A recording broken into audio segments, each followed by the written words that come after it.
Got my camera pointed down. Look at this mess. This is a mess. But we're going to do a little video. And of course, I put a witty, to me, name. I think I'll have myself a beer. And that is actually from one of my favorite bands of all time that I've seen in concert like 5 times. Real Big Fish. Beer. You know? She called me late last night. Said she loved me so. But I guess you changed her mind. Said she never, that she never would. But I can't live without her, so I won't even try. If I get drunk, I'll pass out on the floor now, baby. You won't bother me no more.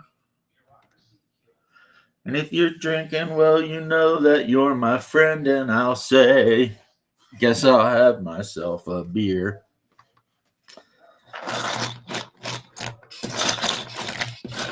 Yeah, that was during that 10 minutes or so that ska music was popular.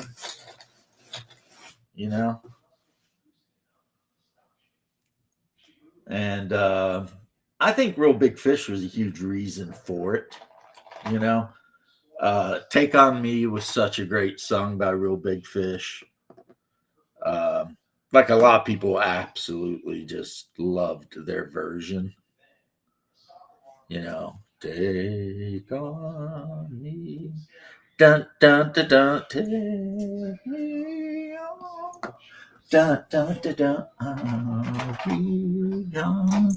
Now, I've decided, for no good reason, to tell you guys a story about the game I ran last night, my players' reactions to the game I ran last night, and also to paint these 2 Deadpool miniatures I have on the table red.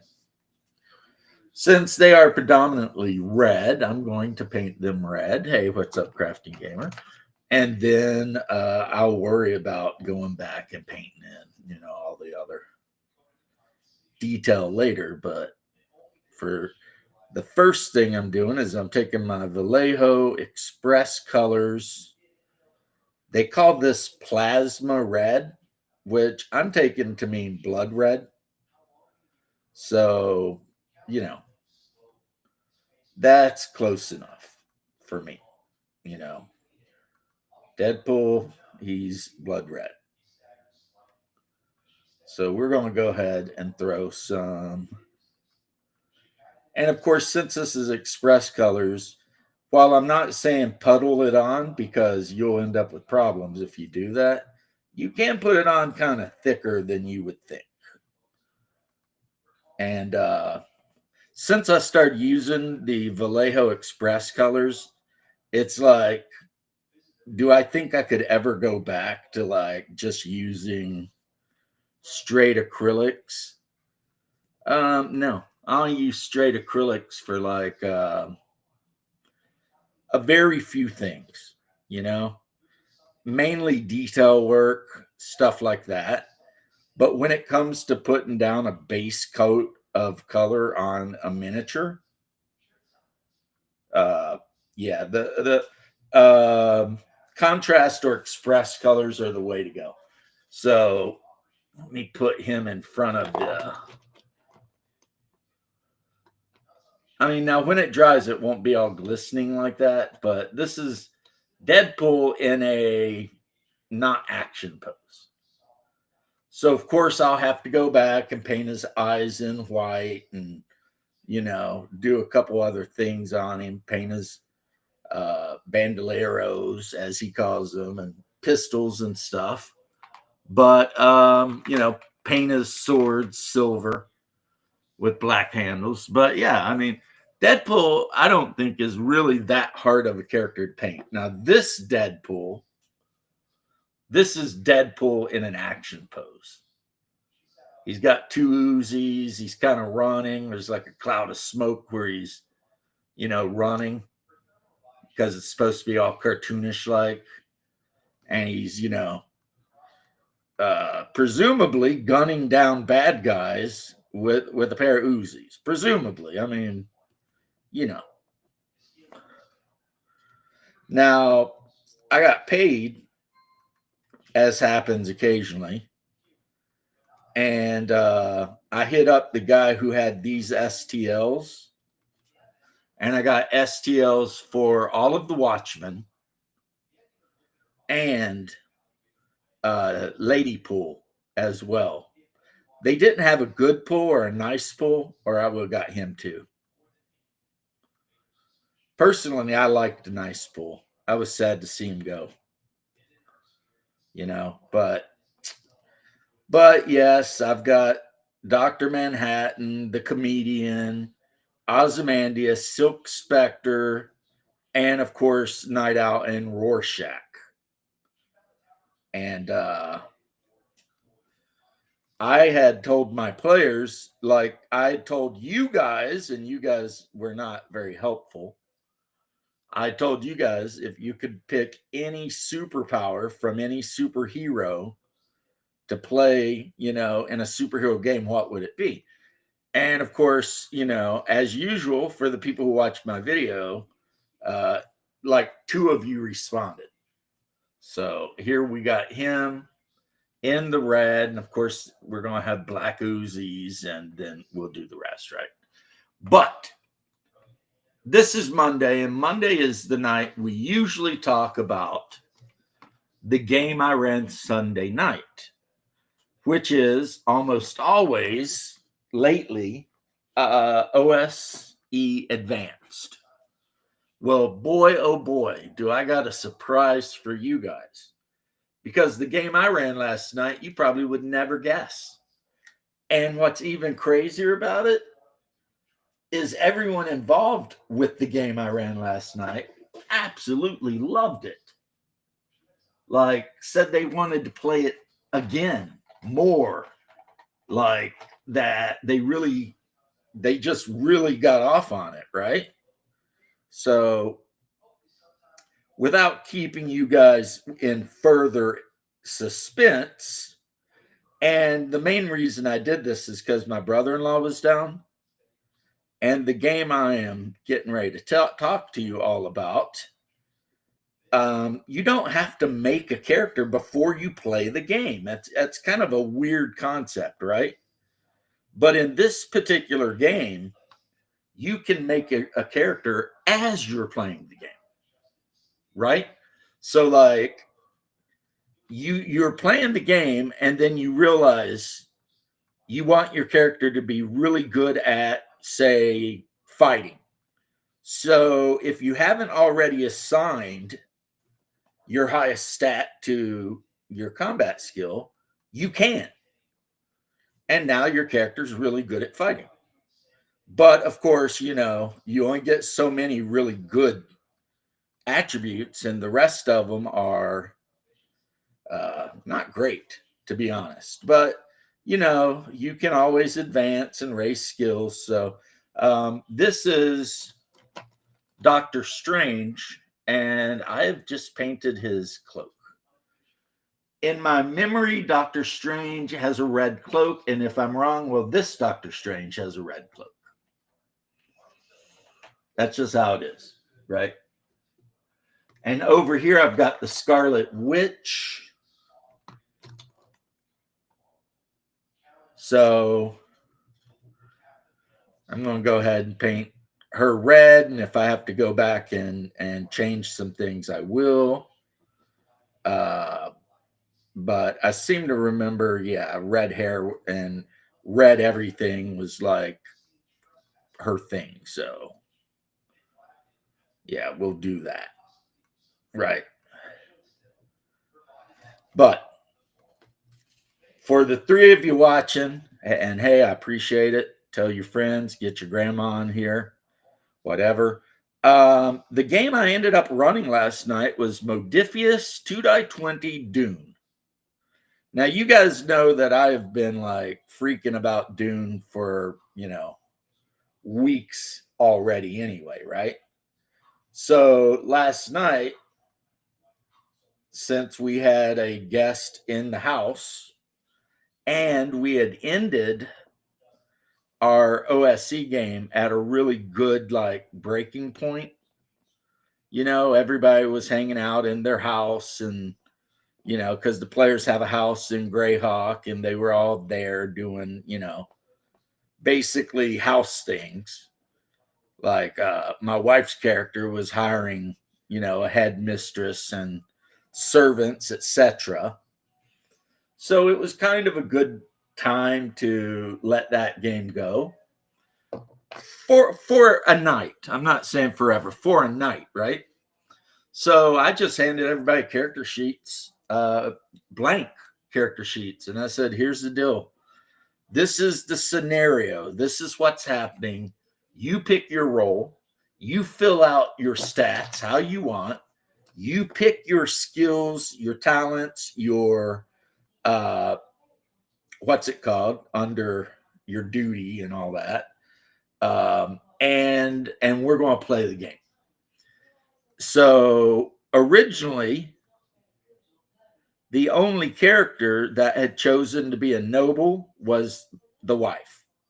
She had chosen to be a noble, and she had chosen the noble family to be Becca, and that family's affiliation is Ordos. So those of you who have played the old role or the old RTS game, you'll remember Ordos. They were the ones that were green. So so that was good.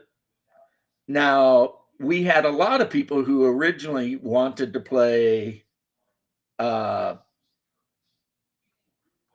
Mentats, but upon sitting down at the table, luckily one of the guys who wanted to play Mentat decided he would instead rather to be a noble. Now, he could have been a noble who had been trained as a Mentat, but instead he decided to be a noble and go hard into like, the nobility thing. So he was good as a sword fighter and charming and, all that sort of thing. And then we had one of the ladies at the game table. She decided to be a smuggler. So what her character, it ends up by her assets and all. What she actually does is she has a carryall, a harvester, and a couple of ornithopters that she keeps hidden out in the desert. And anytime there's a spice blow near enough for them to actually hit, so we'll see. She hauls ass to it to try to get as much of the spice as she can before the worm or Sardaukar show up. That is her job. And then another of the bros, BRC, he comes on the channel sometimes. He decided to be a swordmaster and bodyguard, which ended up not being great for him since, like, they weren't even in the house 5 minutes before somebody sent a hunter killer in to kill somebody. They don't even know who, but somebody. And he saw it. The person that it was aimed for did not see it. And he jumped in between it and its maybe target, who knows? And because he moved, it meant it, targeted right into him. And he tried to smack the HK away with his sword. Hey, happy Monday, Ironcaster. Yeah, I got some Dune minis, and then there's a seller on Etsy who has some more Dune minis. And then if you don't mind them being on just a tad on the smaller side, the war game, Battle for Arrakis or Battle for Dune or whatever, comes with like 100 and something miniatures, like Jessica, Paul, all of them. Even though, bear in mind, I am running my Dune universe. It's 1090 one, but Jessica did not give birth to Paul. She gave birth to a daughter named Ariste, or Areste, however you say it. Hello. Hey, what's up, lad? So anyway, the long and the short of it is, if we're going to say that brevity is the soul of wit, when we got done playing the game, and we played for a good 3.5, 4 hours, everyone at the table was like just completely amazed by it and wanted to play it again. As a matter of fact, one of the players was even like, this is way better than Vampire. I'd much rather play this game. And I'm like, really? And he's like, yeah, I've already ordered the book while we were sitting here. Doom? And I'm like, well, I wasn't planning on really running this a lot. This was just going to be a, hey, we've got new people here. The characters are all at a pretty safe area. We'll play Dune. And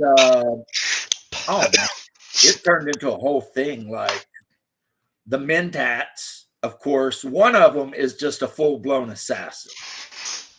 So in Dune, after you settle your attributes, you can assign skills and focuses.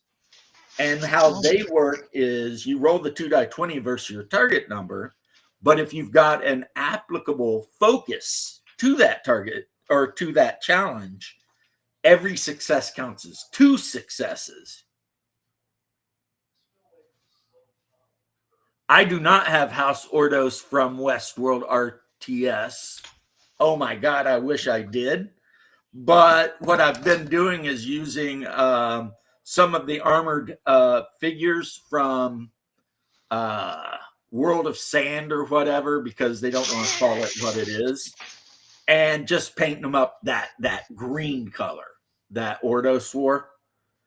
And yes, the house that my wife and my brother-in-law are nobles of is a House Minoris to House Ordos. And they are like the 4th and 5th child. And they have been sent to Dune, Arrakis.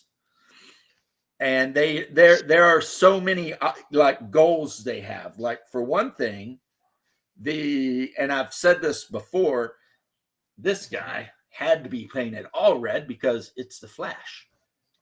So I'll paint his face and hair, but yeah, it's the Flash. You also need to make the emblem yellow. Yeah, the Z. The lightning bolt. The lightning bolt, yeah. Yeah, the lightning bolt. He's Harry Potter. But anyway, so there's so much going on because on the one hand, Wifey's character has dual loyalty between her house, Becca, but also the Bene Gesserit. Oh. The assassin, who is a Mentat, his duty is to kill or die for House Becca. That's it. Because in this game, you get to pick like your motivations, and they help you when you make different roles. So he is absolutely 100% loyal, but he's also a poison master and a master of shield fighting and short blades. So, I mean, he went just straight up, nothing outside of assassinating people, right? I think he bought himself a Mala pistol too, just to have one. And he uses a flip tip dagger, which is like a type of really consumable poison dagger that he carries. So, but that's the kind of shit that was already going on, right? So after the assassination attempt, the Mentats searched the whole house, which took like hours. They sequestered the nobles into the room they knew was safe, and they spent the whole rest of the time with the house guard going through every room, and out of the 25 rooms in the house they had been assigned, it turned out 16 of them had traps or secret entryways in which somebody could pilot a hunter killer. So they had to deal with all that. And then the Mentat, one of the Mentats has this ability where he can like spend a minute and like figure out the probabilities of whatever. And he knows that hunter killers have a short range. So he was like, whoever did the hunter killer has to be in house. So he did his check and he got like 5 successes, which is amazing. And he decided that the greatest probability is the assassin is hiding down in the machinery room, which is where all the generators and everything like that. Only 16. That's a little low. Only 16 what? Oh, yeah, I get it. Yeah, well, yeah, only 16. Yeah, need to get those numbers up, right? It was like every bedroom in the place had in the tile engravings on the walls or whatever, the tile, whatever, one tile that could be moved that had a tunnel leaking to a system of pipes. They were like, what the, this, and they're like, why would we be assigned this house? And they found out later that the house had originally belonged to a Houseman Norris that had been affiliated with Harkonnen before Atreides had even been given suzerain of Arrakis. And right now, the Harkonnen are still on the planet. They're just in Harko Village. Carthag is gone because there was a lasgun shield incident. And for those of you who don't know, if you fire a lasgun at somebody with a Hoseman shield, both parties go up like an atomic bomb. So, yeah, Carthag just kind of ceased to exist. To that end, new lasguns are designed that Chom Corporation are importing in, are designed with a laser rangefinder that also can detect if the target has a shield on. So when you pull the trigger, the laser rangefinder goes first. And if it comes back and says shield, then the main laser will not fire. It's like, nah, no thanks. We're not trying to blow up this whole region, right? So, of course, Glasso Raban is doing everything he can to rebuild Carthag, new Carthag, but he's way behind and way over cost. The Baron is not happy with him at all. Who else did they meet? They met Count Hasimir Finring because he's in Arakeen overwatching things and making sure the rules of Canley are being abided by. And of course, since his wife is a Bene Gesserit, she was sending like hand signals across the table at my real life wife's character, you know, because of course, Hasimir had to bring her there to get knocked up by Fade, or he took her to Getty Prime, whatever it was. So meanwhile, the house guard that had came with them to this feast that was thrown by the Duke, they hung out in a side room and got drunk on spice spear and arm wrestled and,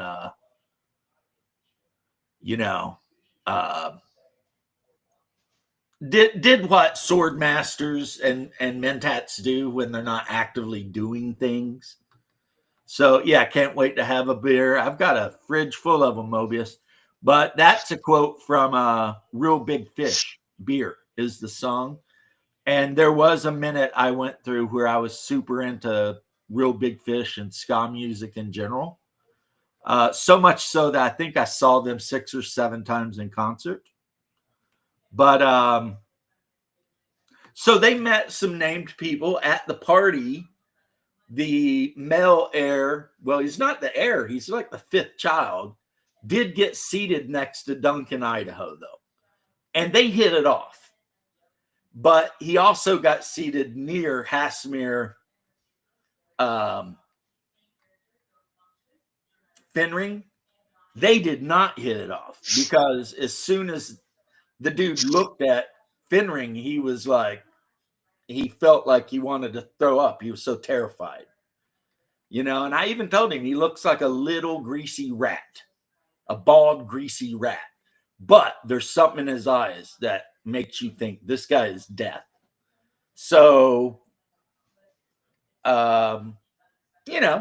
got to interact with some people. I mean, the Duke didn't speak to him very much. Unfortunately for my wife, when I ran them how they're going to seat because Jessica wanted everyone to be set at random because it would force people to talk to each other. My poor wife got sat between a water dealer, one of the leaders of the water guild that mines the Arctic, and a member of the Spacers Guild, an adept. And of course, she's Bene Gesserit. So the Spacers Guild guy barely would even look at her. And I really played into the weird thing with him, like the black robes with like all of the equations on it. And from the sci-fi movie, like when he talked to her, when he was forced to, he did all the hand gestures. He's sitting there like this. And when he talks to her, he's like, I do not talk to Bene Gesserit. And then he goes back to like that and won't look at her. And she's all like, damn, like, all right. But she did cut a good deal with the water seller for some, water, at maybe a little bit of a discounted price. And then they hired the smuggler with promises of money and water. And as a show of good intentions, they gave her a 100-liter water container, like a giant cooler type thing, which, I mean, is not a lot, but it's enough for all of her crew to have a cup of water a day for, a few days at least, maybe a week. So she was really happy about that. And then I had the smuggler role, actually not the smuggler, but the other smuggler, who is the pilot. He just flies the ornithopters around, and I had him roll, and he ended up seeing a spice bloom out in the deep desert, and he ran to it and did a circle, and it looked pretty safe. So they brought the harvester in, and he flew off like, a couple kilometers away and threw a thumper in the ground, which gave them like an extra minute to harvest. So, they managed to get a little bit more than they normally would have. So I know this sounds all jumbled up because so much shit was going on, right? But the smugglers are feeling pretty good about stuff, right? Like the leader, the woman who leads this particular crew of smugglers, they are not affiliated with any house. They're just neutrals that showed up and decided to try and sneak a little spice here and there, Right now, her men have like super high morale. She, brought them a bunch of water with promises of more water. They've got a harvester load of spice just ready to get unloaded somewhere. And they've already cut a deal with the Mentat. One of the Mentats I told you wears all black, and he's basically the spy master. The other one is more like the major domo. So he's more like Thufir Hawat. He's like, one, he's always checking the house to make sure no one's trying to kill them. But two, he's taking care of like financials and things like that too. You know what I mean? So, but the game started off a little rough because the players had no idea how to play. And when I explained to them how they could put their points however they wanted, whenever they wanted, and pick their skills and etc. like that, I mean, a lot of them, it really blew their brains for a minute. You know what I mean? Like, it is like, what do you mean we don't roll? Like, no, these are the numbers you get for each thing, and you can assign them however you want. And then on skills, you can add 5 points as long as nothing's higher than 8. And they were just like, because they'd never played a game like that, right? So yeah, that first 30 minutes or so when they were getting the grips with like how to make a character and what things on the sheet actually means and like what assets actually are and things of that nature, that was a little rough. It was a little rough because the players, how players, when you show them a new game, sometimes if they can't figure the game out right away, they just start shutting down. Anyone that's ever tried to run GURPS, any edition, knows exactly what I'm talking about, right? But I soldiered through it, and how I soldiered through it is I had the Swordmaster almost get killed with a Hunter Killer, which meant people had to start rolling dice for, against difficulty levels and shit like that. And as soon as they had to start rolling dice and they understood how the die mechanics worked, everything else fell in line. Also, the Swordmaster who jumped in front of the noble to flick the Hunter Killer away, he was trying to use his parry, completely failed, caught the Hunter Killer right in the chest, and had it not been for the Bene Gesserit grabbing it with her Benu whatever conditioning and throwing it away, he would have caught the full dose of poison and would have died on the spot. But as it is, he still caught poison, and they had to bring the medics up and take him downstairs to the medical facilities and hook him up to a machine to filter the poison out of his blood. So every drop of his blood had to be removed from his body and filtered and put back in.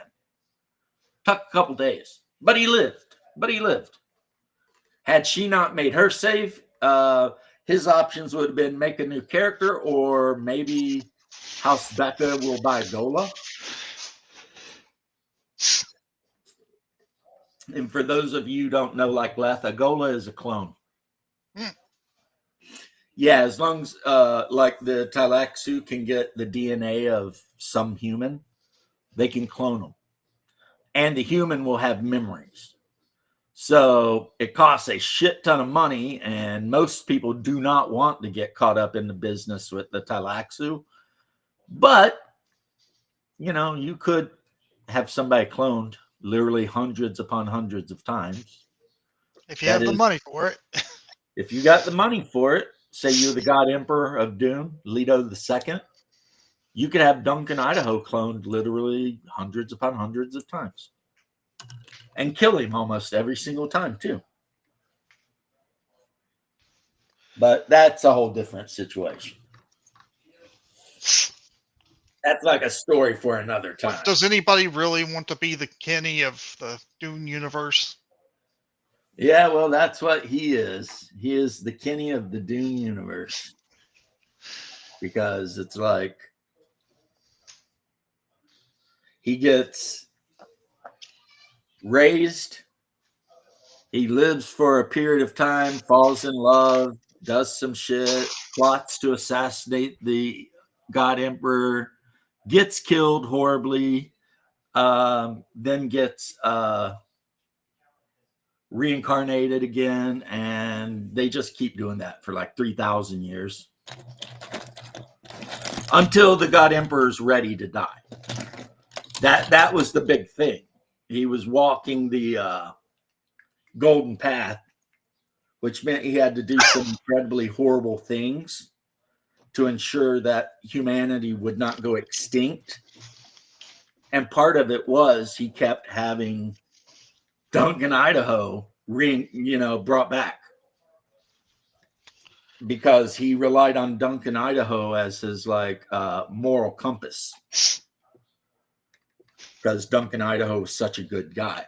But he had to be an absolute tyrant, otherwise humanity would go extinct. So, that's in the book, The God Emperor of Dune. Good book.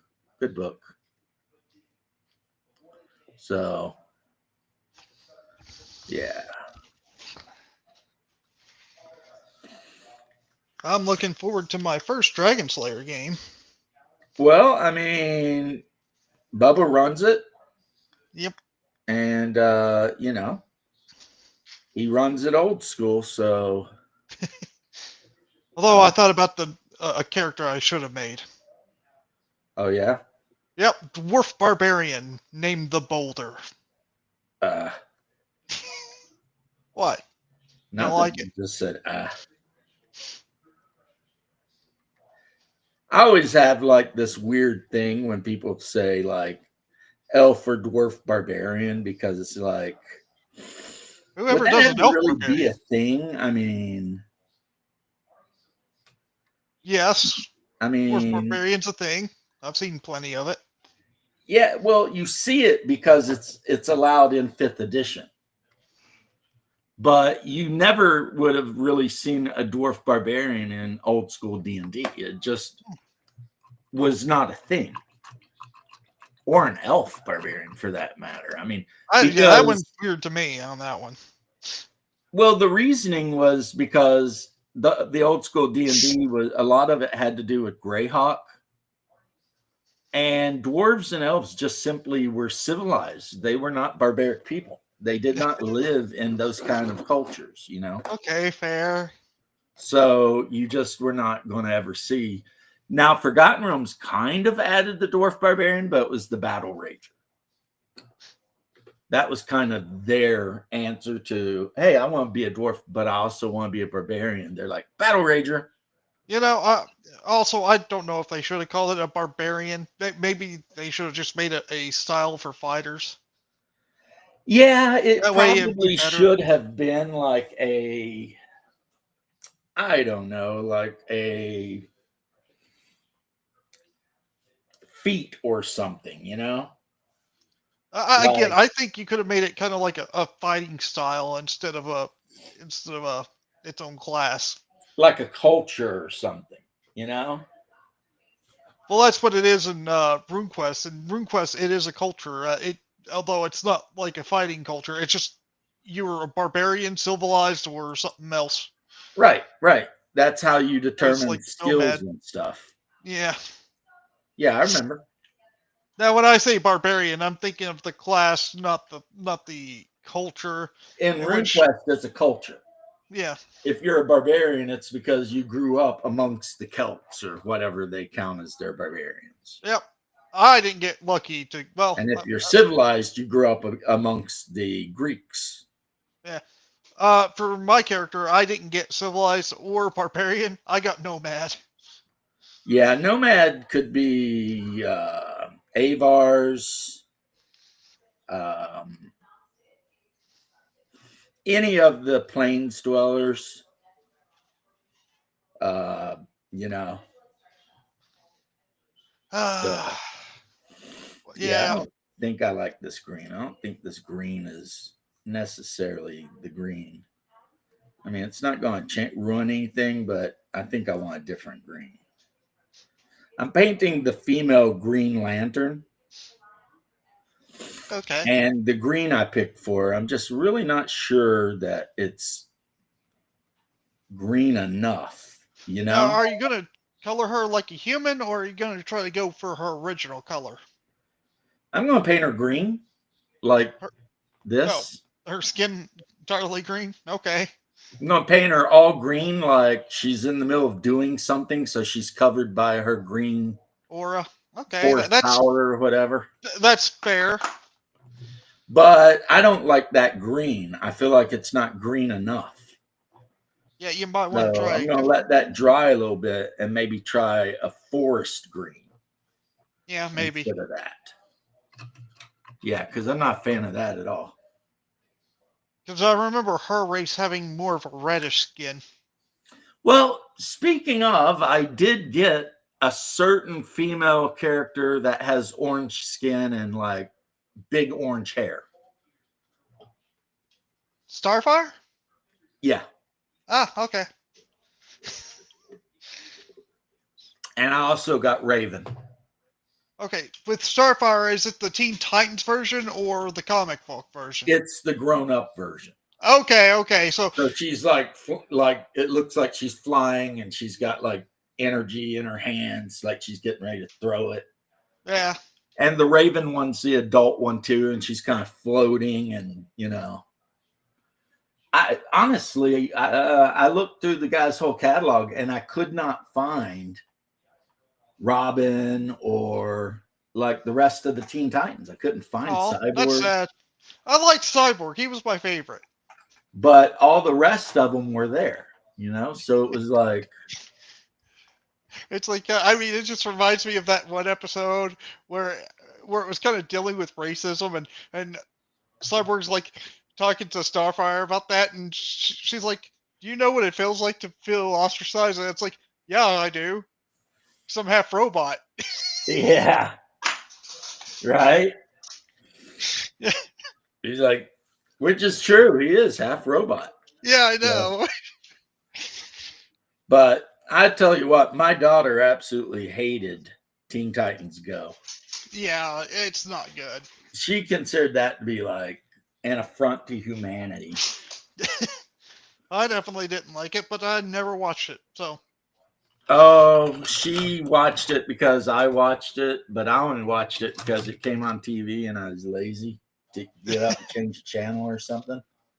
So it was like, Teen Titans Go, who cares, whatever. And oh man, yeah, she took it like personally that show was made. But it's because she was a Teen Titans fan. So, oh, this is much better. Android? We call them androids. Yeah, he's half cyborg. Yeah, I know, but the thing is, it just makes me think of Team Four Star where they were doing the Android saga. And it's like we call them androids. Good for you. You're wrong. Yeah. And Beast Boy, I guess if I wanted Beast Boy, I've got enough like miniatures of animals that any one of them would work. Yeah, I could just throw a camel on the table and be like, Beast Boy. Beast Boy. Do you have a You gorilla? know, a gorilla, freaking bear, whatever. It's all Beast Boy. Just paint them all green. Yeah, just paint them all green and be like, there you go, Beast Boy. See, I like this green a lot better, and I think when it actually pulls in and dries, it's gonna be. I gotta James, just get like a pool of like animals, paint them all green, and there you got Beast Boy. You right. transform You all need the time. you need a gorilla. Yeah, You're gonna need like a rhinoceros, elephant, an elephant, maybe a bloodhound. octopus. Yeah. I just watch the show and see which ones he's most likely to turn into. But yeah, this green, Yeah, that looks a little bit better. I think that's a little bit better. Yeah. And of course, I've got the other Green Lantern guy. He's the original one, though. Hal Jordan. Yeah, I think the one that was played by Ryan Reynolds. Yeah, I'm more of the cartoon one because the cartoons were actually really good for Green Lantern. Well, that was the black guy. What's his name? No, there's a different cartoon I was talking about there. There's an actual Green Lantern cartoon. Oh, no. Deal with Hal Jordan. I just remember watching like the Justice League. That's Justice League. It had Justice John League, Stewart. and they had Stewart, I think is his name. Yeah, John Stewart. And I thought he was a good Green Lantern. Yeah, he was. I liked him. I mean, he had a really cool, like what do you call it? Friendship with the Flash. Yeah, and he was Those kind two of were dating basically Hawk best Girl or buddies. whatever. Yeah. See, so there's the basic green on Hal our Jordan. Green Lantern. So it's not wanting to focus in like it was earlier, but Yeah. that's okay. I'm just There putting was- on some base colors. But I mean, to get back to what I was talking about, yeah, the Dune game, all is like I was thinking, I'd run the game and then at least I could say, well, I ran the game. You know what I mean?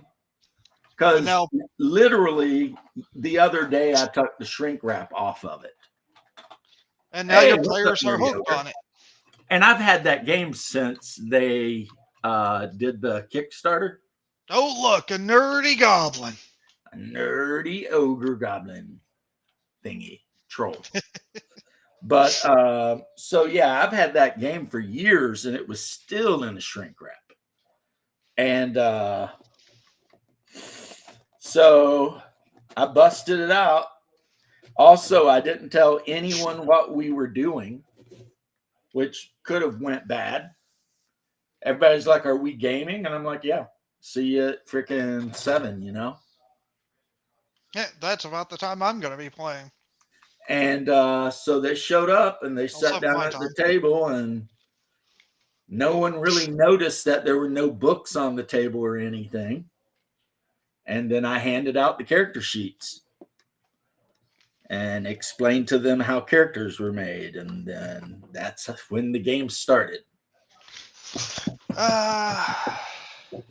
And man, oh man, like my wife's character is trying to figure out if Jessica, who is Bene Gesserit, sitting her next to a member of the Spacers Guild was like a purposeful insult or not. You know what I mean? Like, it definitely was.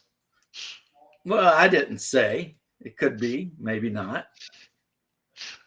You know, maybe Jessica's just trying to keep the new sister to show up in Arakeen honest. You know what I mean? Like, to let her know who's running shit.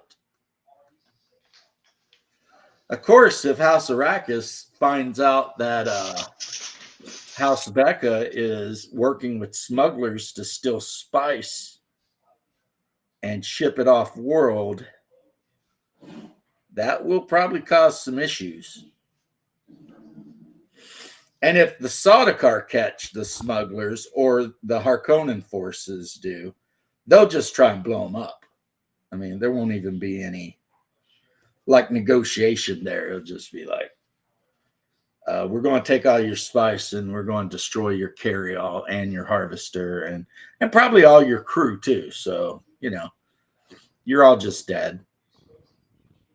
So that's how that'll go.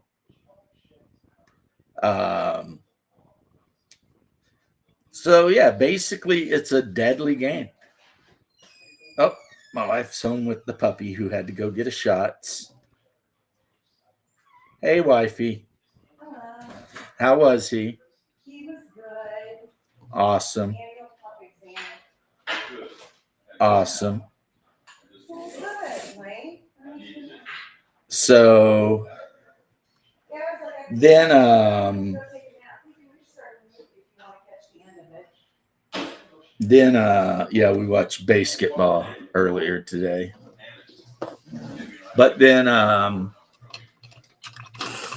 yeah, that's just kind of the way the game is. It's not like, you know, you're in a 30 by 30 room and you can go east or west. It's more, what the hell is going on here? You know what I mean? Like, you know, you've got a guy who's a part of your group, who's a member of your noble house, and his whole job is to do everything he can to make sure you don't get assassinated. Because the Emperor, in his hissy fit, has decided that all of Arrakis is open to the War of Assassins, which is Canley. And what that means is basically you can kill anyone you want to kill, but you can't get caught doing it. You know what I mean? So it's like a war of daggers. You know what I mean? Unless you call someone out. You can call someone out if they do something to insult you bad enough. You can't just do it just because you want to.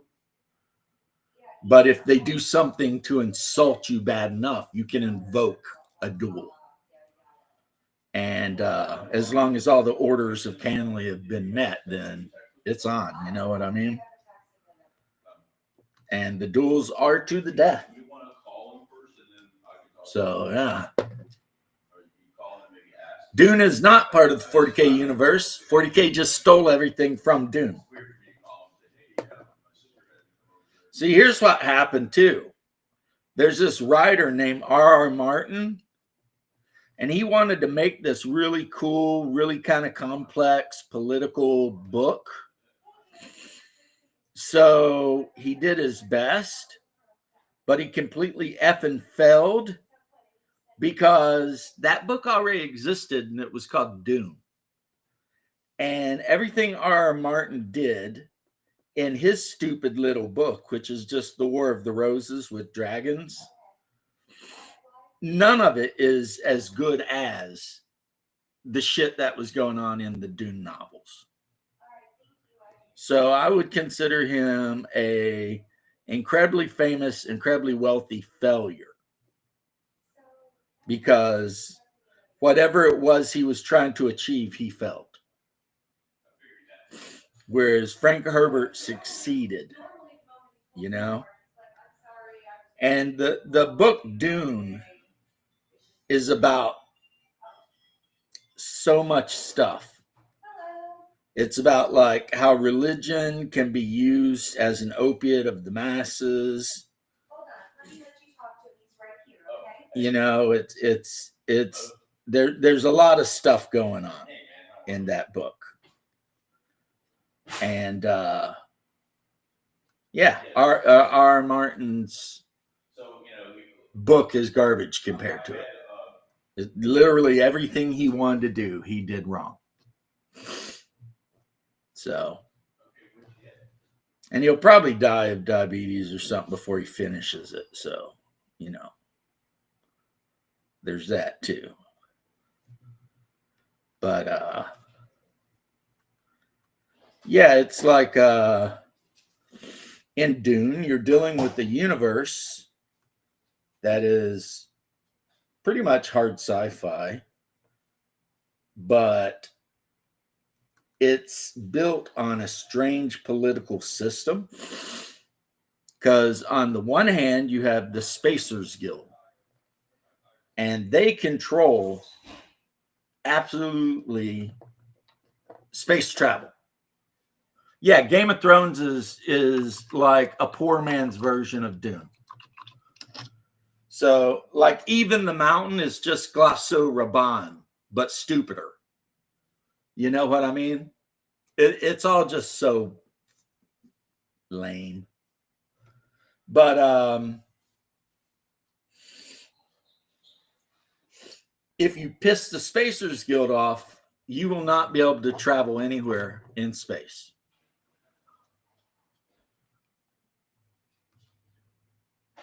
Yeah, but Jeff, from I'm talking about the fact that last night I ran Modiphius's Doom and how it went.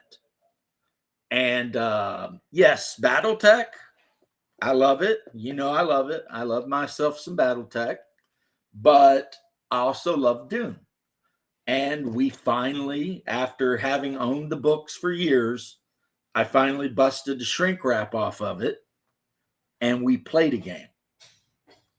And the vast, like almost all of my players were talking about how much they loved it. One of my players even said that he would much rather play Dune than Vampire again, or like, you know. And I'm not going to be like arrogant and say it's because I'm such a better storyteller than like my bro that runs Vampire is. I'm not that arrogant. I think it's just I have a lot of players at my table who, like me, are huge fans of Dune, like the game. So, yeah. So they have a lot of missions between them. It's like one of their missions is to try to empower their house and also the their patrons in the Landsrod try not to kill or get killed, get their hands on as much spice melange as possible. And who knows? I mean, while they live in Arakeen, at some point they could move to Harco Village and completely flip on the Duke and go join the Baron. You don't know. You know what I mean? No one knows what they're doing. So, yet but yes, they did get invited to dinner, and they did have a really good time at the dinner. And the Mentat Major Domo is pretty sure their house is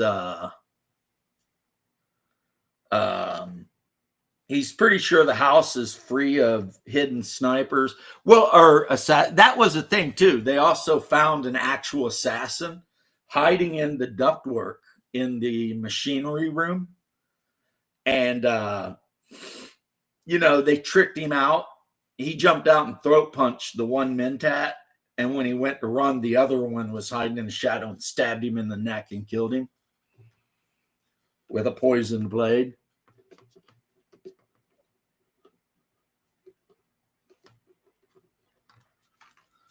See, you say you get bored with sci-fi political stuff. How can you be bored with a guy creeping around with a poison knife trying to kill somebody? I mean, I don't know what sci-fi political games you're playing, but you need to tell whoever's running them that they suck. Nobody was bored at my table. White-knuckled the whole time.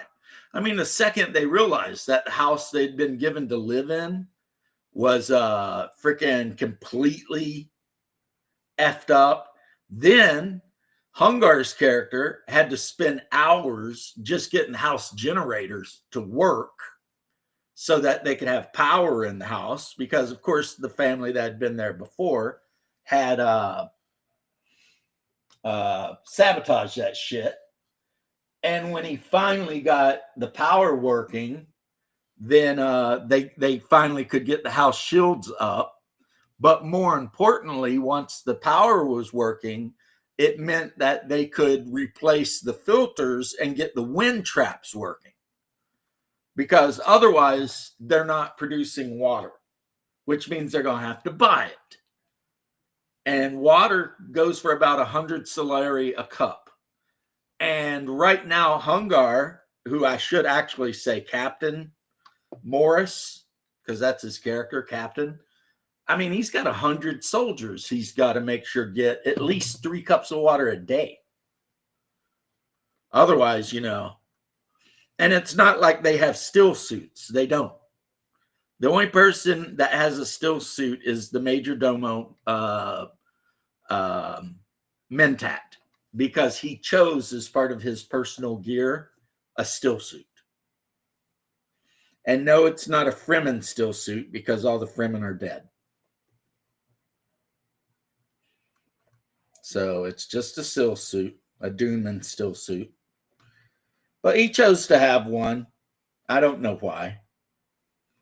Everyone else pretty much chose for their starting assets either personal shields, specific like weapons, like, assets like that. You've got your personal assets and house assets, books and movies. Right. Well, that's because, unfortunately, you don't live anywhere near me, Nerdy Ogre. You live in the great state of Texas, where the stars at night are big and bright, deep in the heart of Texas. Otherwise, you'd be sitting at my table being like, what am I doing now? Like, I better go out there and check the ornithopter. I mean, I know I've had 4 guards on it overnight, but better double check it to make sure nobody put a bomb on it, And who exactly is our main enemy here. That's the other thing, you know. Probably not the Atreides. They're generally too loyal. But then again, you can't count them out because they're still members of the Landsraad and a great house. And you are not affiliated to them. So that means you cannot. House Ordos, House Becca, House Manticoris, none of those minor houses that are on Dune currently can rely on House Arrakis not just wiping them out. If the members of House Arrakis feel like it has to be done. I mean, they won't do it just for the fun of it, but if they feel like that's what has to be done to protect the house and their fiefdom, then that's what they'll do, you know? It's just the way it is. It's, you know, the way anything would be. So, to quote Princess Irulan, the beginning is a delicate time. And that's what we had last night, the beginning. And the players were put into the fire with no lube at all. It was just like, here you go, figure it out.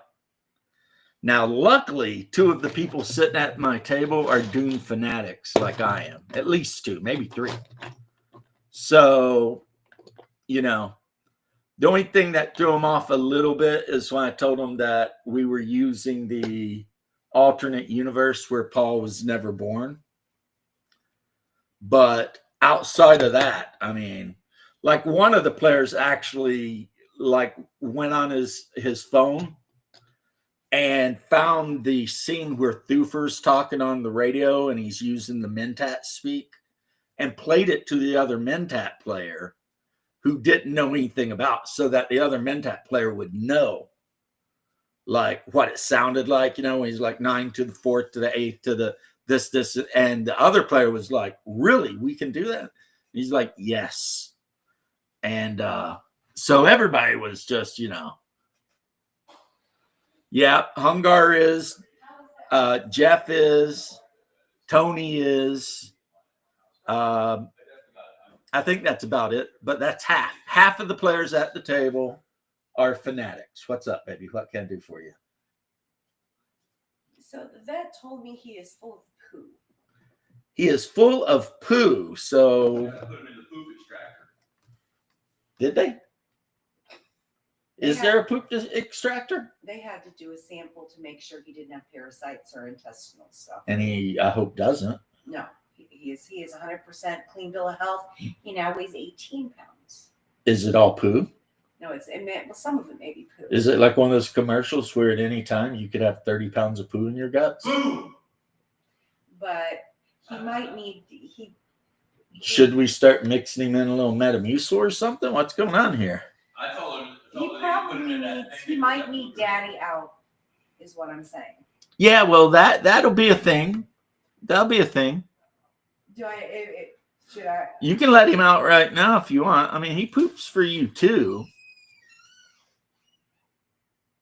But, I mean, more importantly is, why is our dog constipated? What are we feeding him that would cause that? Because that's what I'm more concerned with. There we go. That's what I'm looking for. Running for Congress if he's full of poo. Right? Right? He'd fit right in, wouldn't he?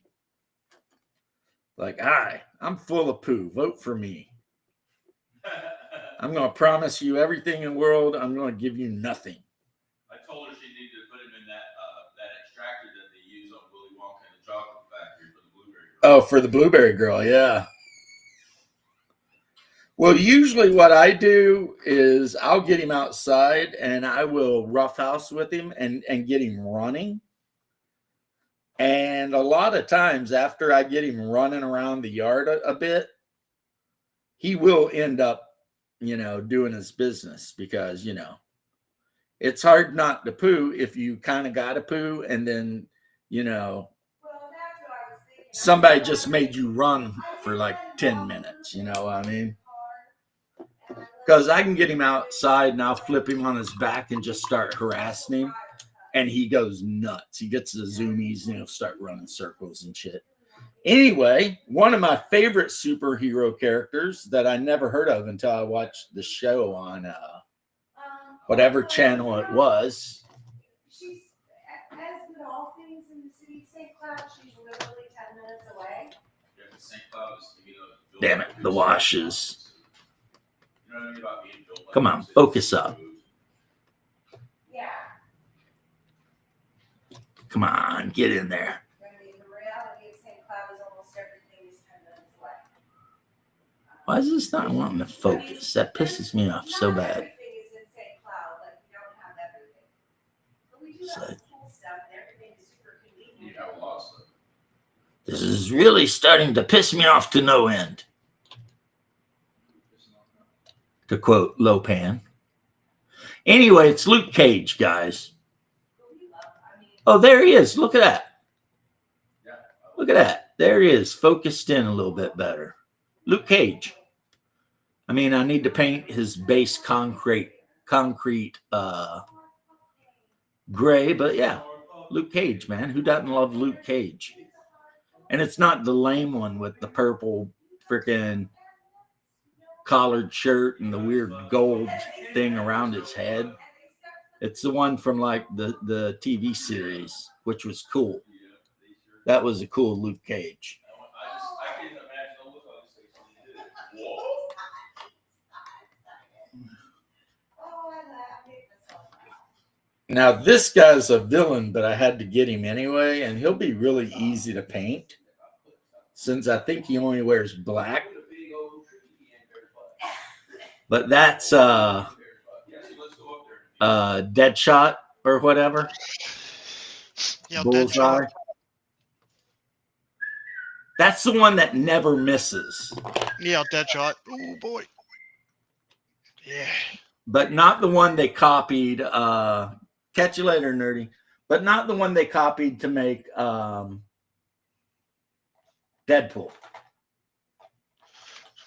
Yeah. That's the one that's the one got the bullseye on his forehead.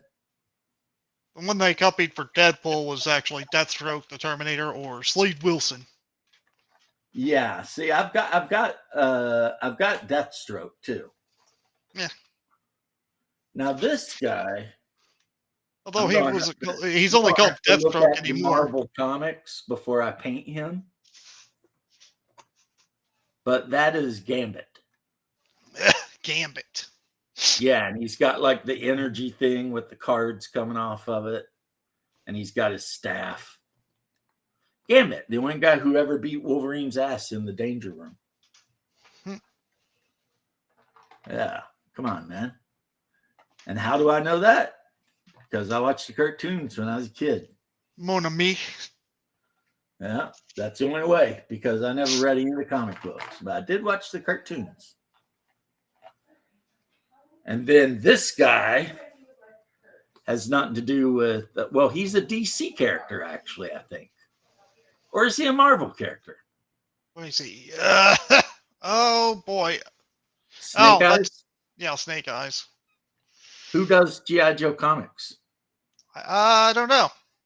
He'll be easy to paint too. Probably. Because he- I think he back just then wears it was Marvel, but I don't remember.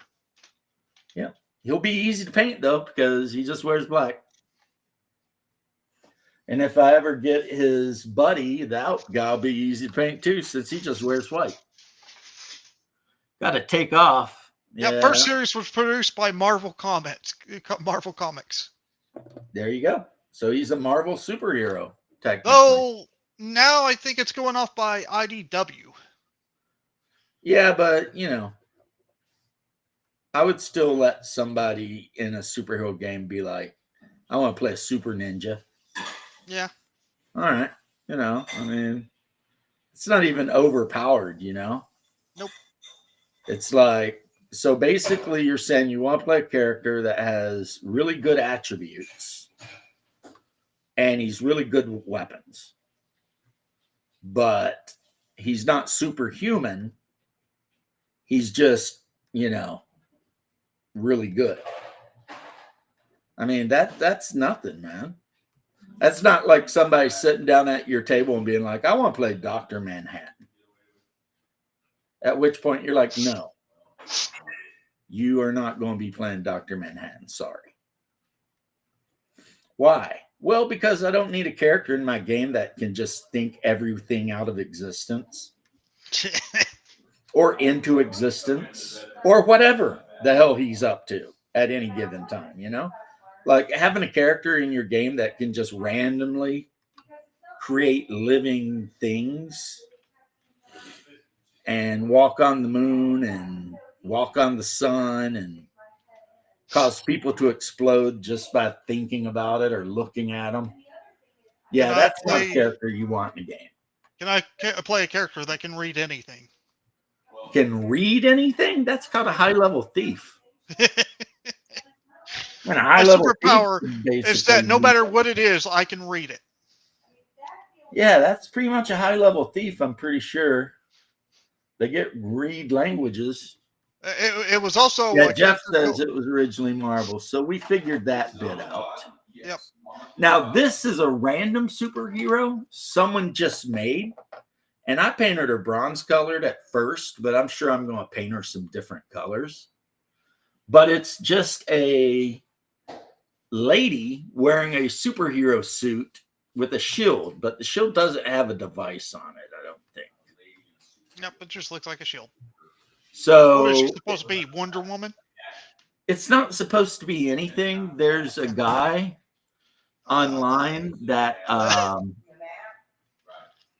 he just makes random superhero type characters. Like he's got a character called Mr. Whatever, and it's a dude like shooting water, or there's another guy shooting fire, or big strong guy, and that's all it is. It's just I'll be back, babe. okay. Try not to have too much fun without us. Okay.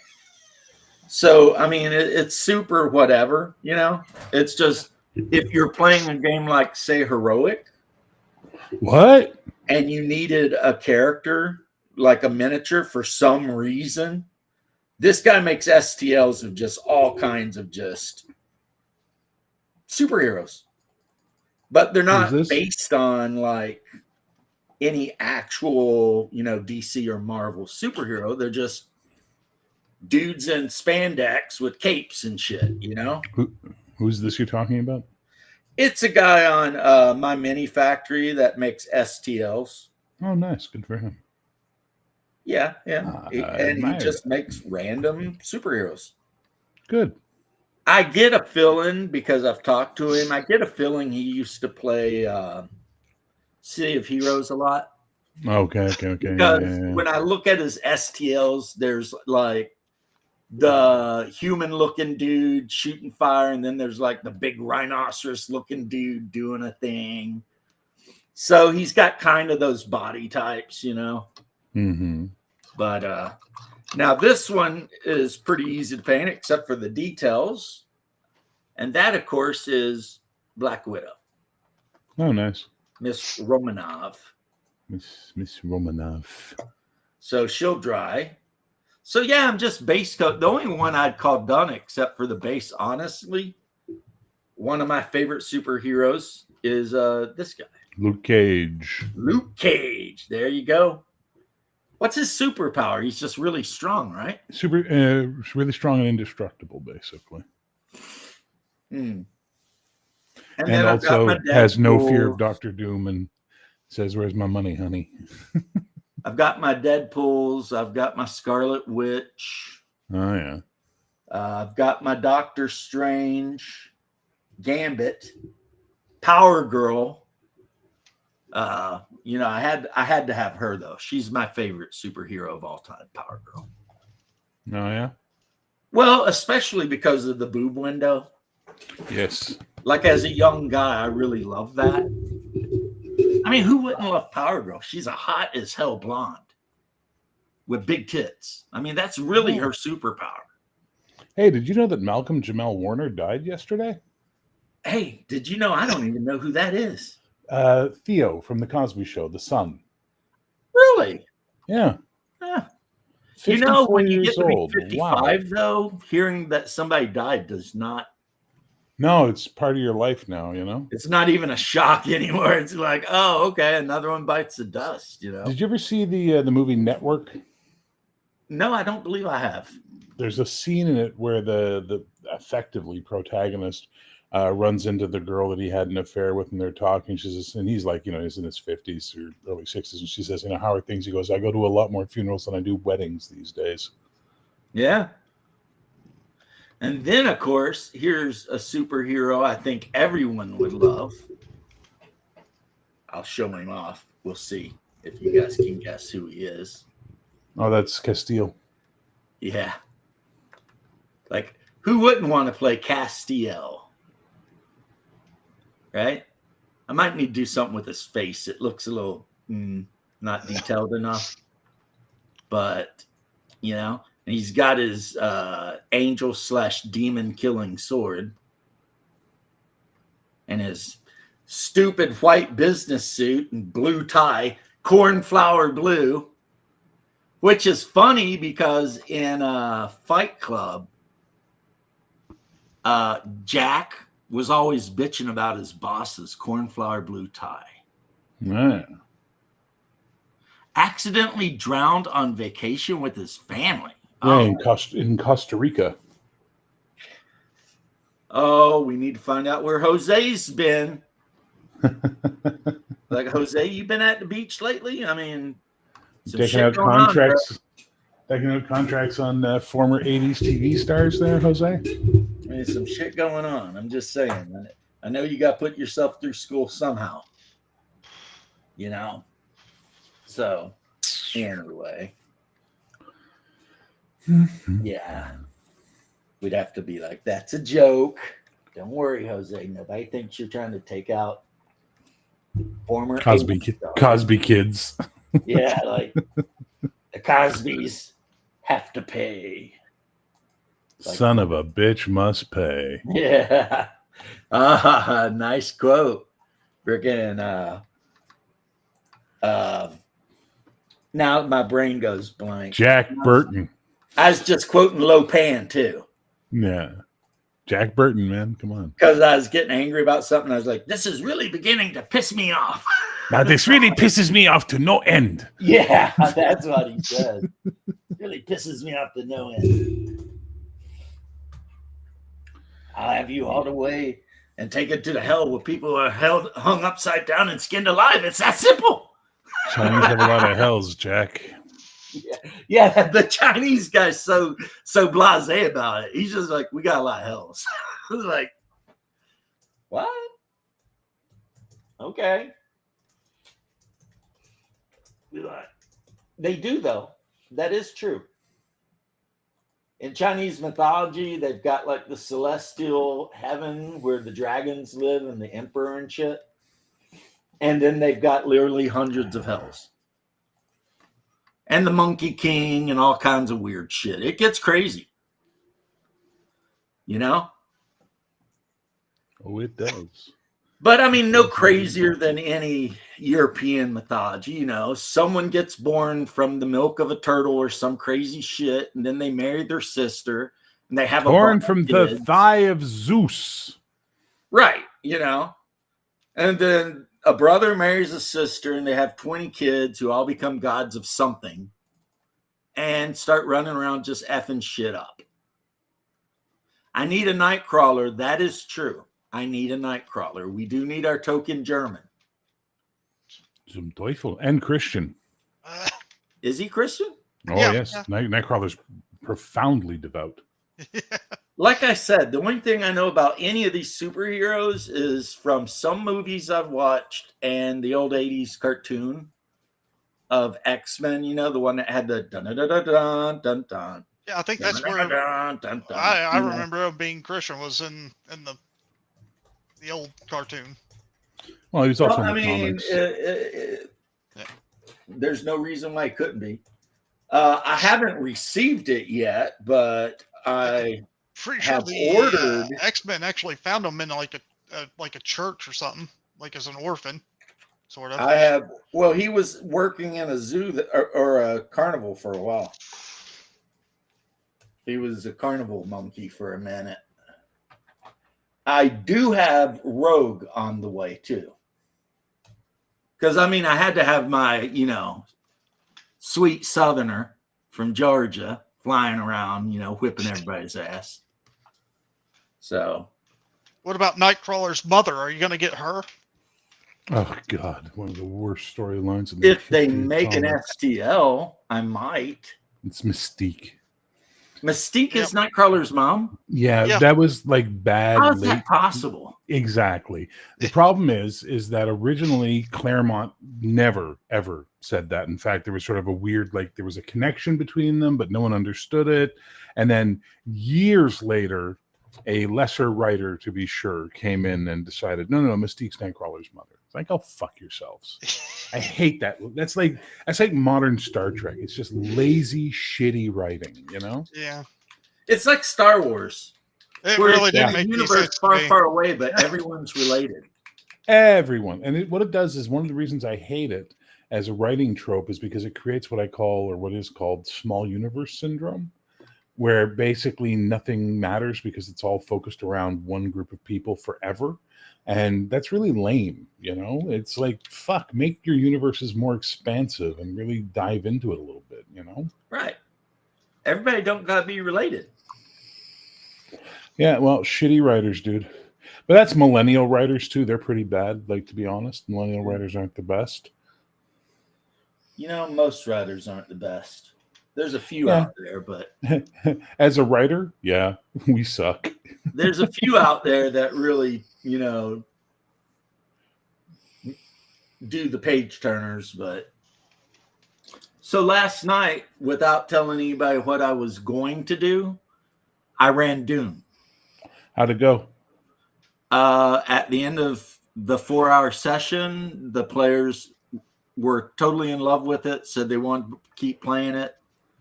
It was way better than Vampire. They had so much fun. And what was weird is half of the time the players were like split up into like completely different parties doing completely different things. Was So it I the had to Spice do a lot Flow? of jumping around because the smugglers, there's 2 of them, they're out in the deep desert trying to hunt spice blooms and not get killed by Sardaukar or whatever. And then the Mhm. nobles are doing their thing. And then there's 2 mentats, but one's a straight up assassin Yeah. and possibly twisted by the Tleilaxu. And the other's the major domo of the house. And then the sword master, and then Hungar plays the commander of the house guard. He's a captain or whatever, and he's got 100 men under him. Is and this they- set in the video game universe? Or It's in the proper? alternate one. Paul was Yeah, never it- born. Yeah. Okay. Yeah. So they had to get the machinery fixed so that they could get the wind traps running so that they could afford to give each of their troops and themselves at least 3 cups of water a day. And also the mentats went over the whole house and found out that 16 out of the 20 rooms of the house were trapped in some way. And I don't mean like explosives. Mostly it was just like hidden doors that led to tunnels that were small pipes that a hunter killer could come through. Oh yeah. So those guys spent like days just going over that. And then eventually they went down into the machine room because one of the mentats used his super duper probability freaking power. And he decided that it was most probable that the assassin who had tried to kill the lady with a hunter killer was in the machine room. And it turned out he was right. So he went down and flushed the assassin out. When the assassin tried to run, the other assassin jumped out of the shadows where he's hiding and stabbed him in the neck with a poisoned flip tip and killed him instantly, which may not have been the smartest thing. They might have wanted to capture him and find out, stuff, but no, they just killed him. I like stuff. And then I like money. I watch that. I like yeah. money. Wait, you like money and sex? dude, you're freaking me out, man. But so yeah, there was that. They probably should have captured that guy, but they didn't. So whatever. And then they were invited to a dinner to welcome them to Arakeen, and they went to the Atreides palace and interacted with some very interesting people. And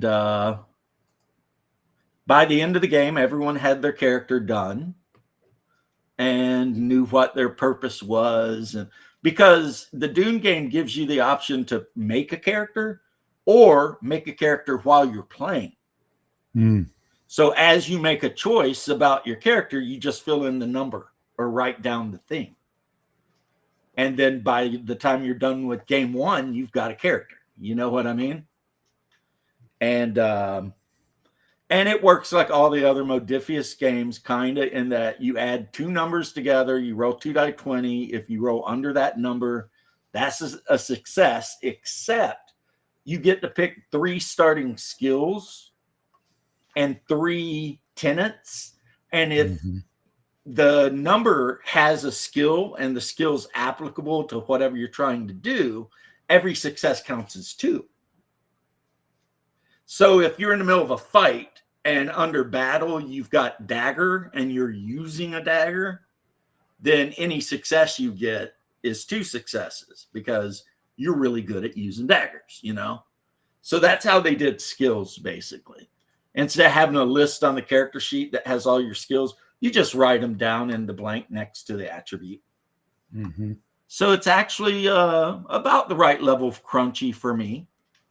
Originally, I was like, I don't like this. It's too vague.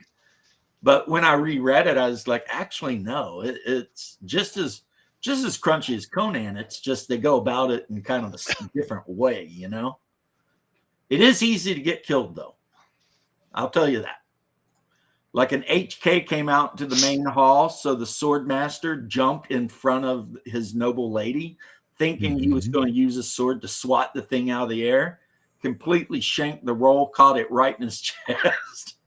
And had the lady of the house not been a Bene Gesserit trained sister with Banu whatever conditioning, she managed to grab it and pull it out of him before it could fully inject him with the venom and crush it. But even so, he had to spend a week in the medical unit having all of his blood pumped out and filtered and put back in.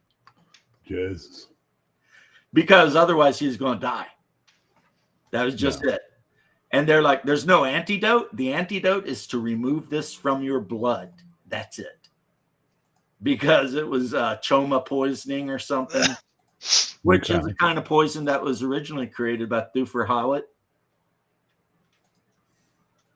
But the Mentats think that the HK unit looked like it was a Getty Prime model.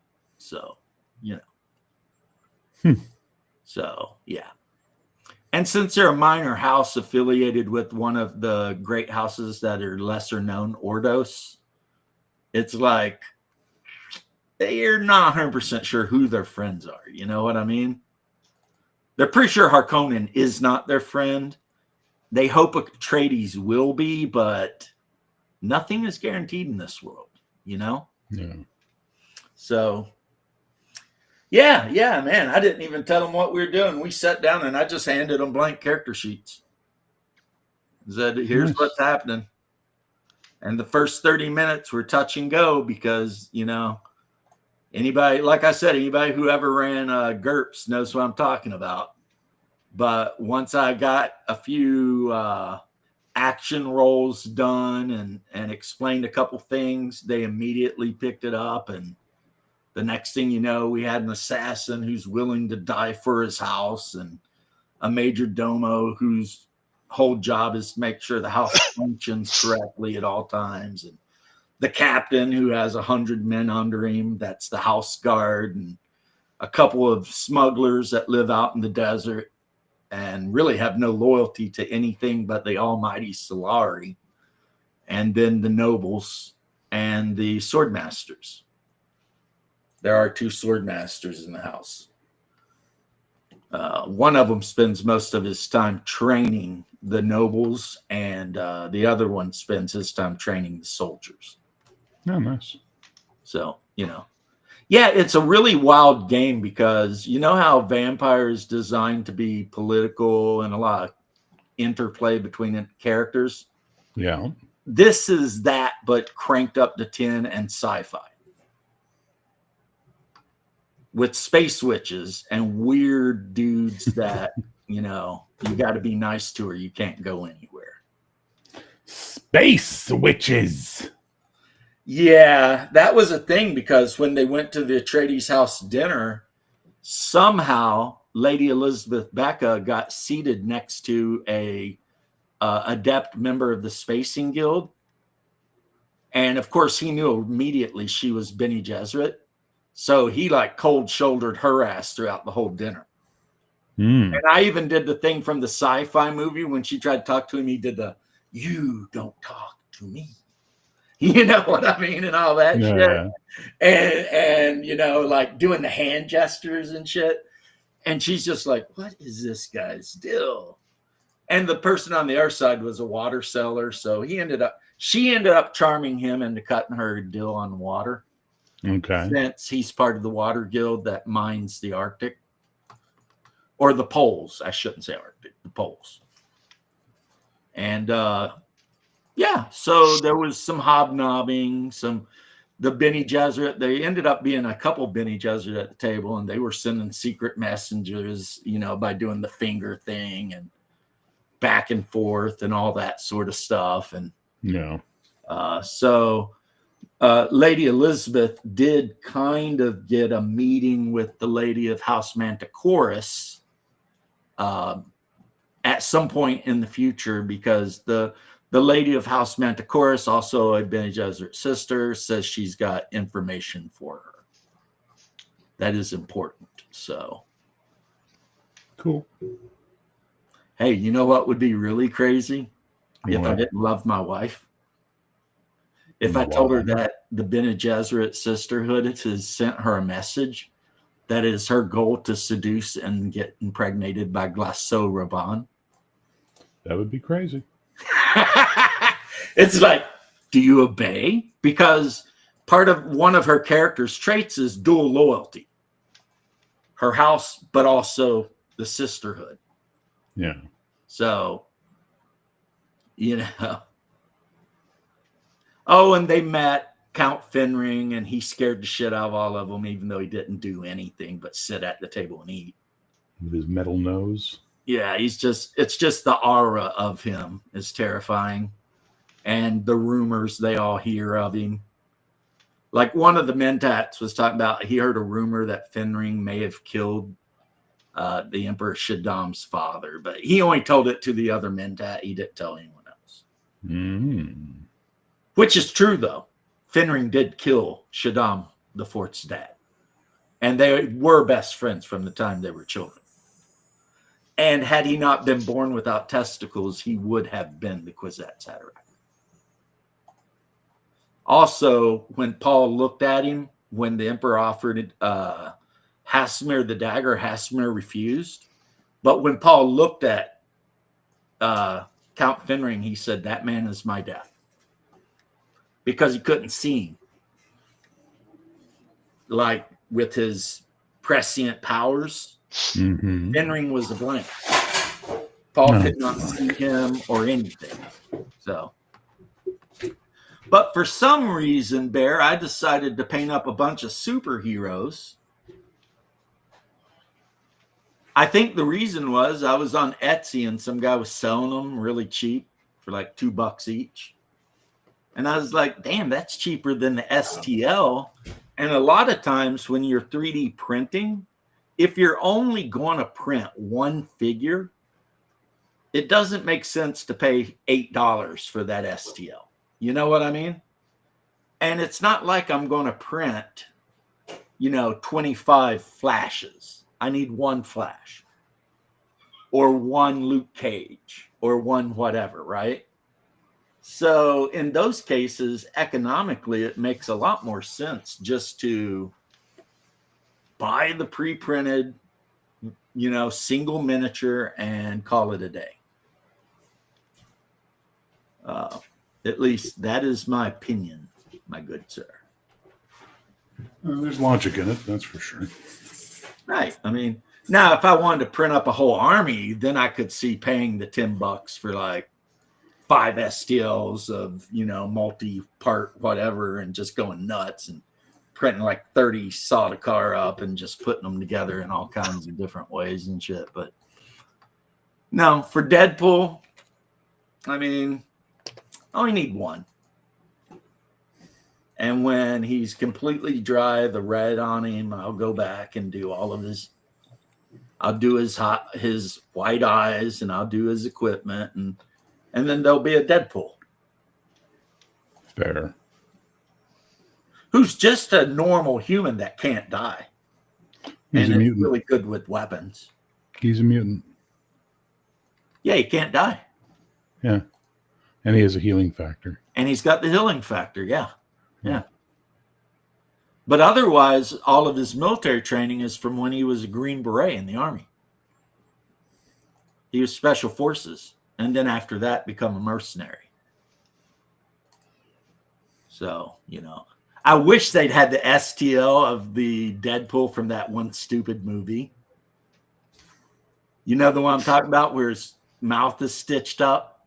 Oh, God. And he's got the bone spurs. I would have painted that, dude. I'd have had that bitch. That was so stupid. When I saw that, I was just like, why? It's like, could you guys just not afford a red suit? Was that the problem? No, it's still in that period where most guys in Hollywood thought comic books were stupid and people wouldn't like them.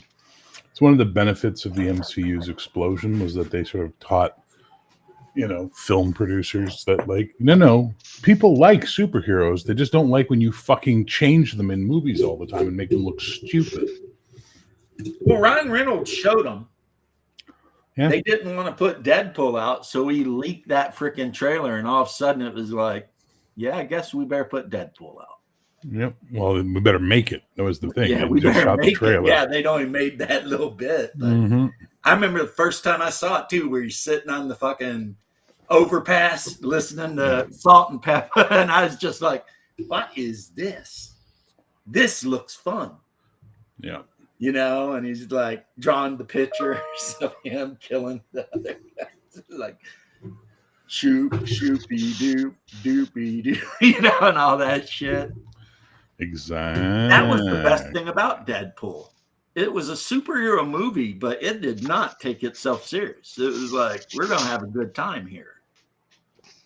Like when he meets the Juggernaut in the second one, he's like, oh, I should have worn my white pants. And then the Juggernaut tears him in half, just leaves him on the ground. That was a good Juggernaut, too, even though it was CGI. That was a good Juggernaut. He looked scary. Like, you wouldn't want to fight with that guy. So, yeah, they did a good job. I've got a Domino coming, but I chose the original Domino hair, so she's just got like normal red hair instead of the fro. But they gave you both options, but I went with the original, and I'm still waiting for my lady pool to show up. I mean, she just had a baby, and she already looks pretty nice pool when he's talking about lady pool. There's nobody big enough to be the Juggernaut. That's kind of the problem. Same deal with the Hulk. I mean, even Lou Ferrigno was not big enough to be the Hulk, really. I mean, he gave it his best shot, and we love him for it. But, yeah, I mean, who are you going to get that's like 12 feet tall and weighs 1,000+ pounds? I mean, it's not going to happen, And same with the Juggernaut, who apparently wasn't a mutant, but then it turned out he is a mutant. But he also has magic powers from an amulet or something. So, weird shit. But yeah, Juggernaut was cool.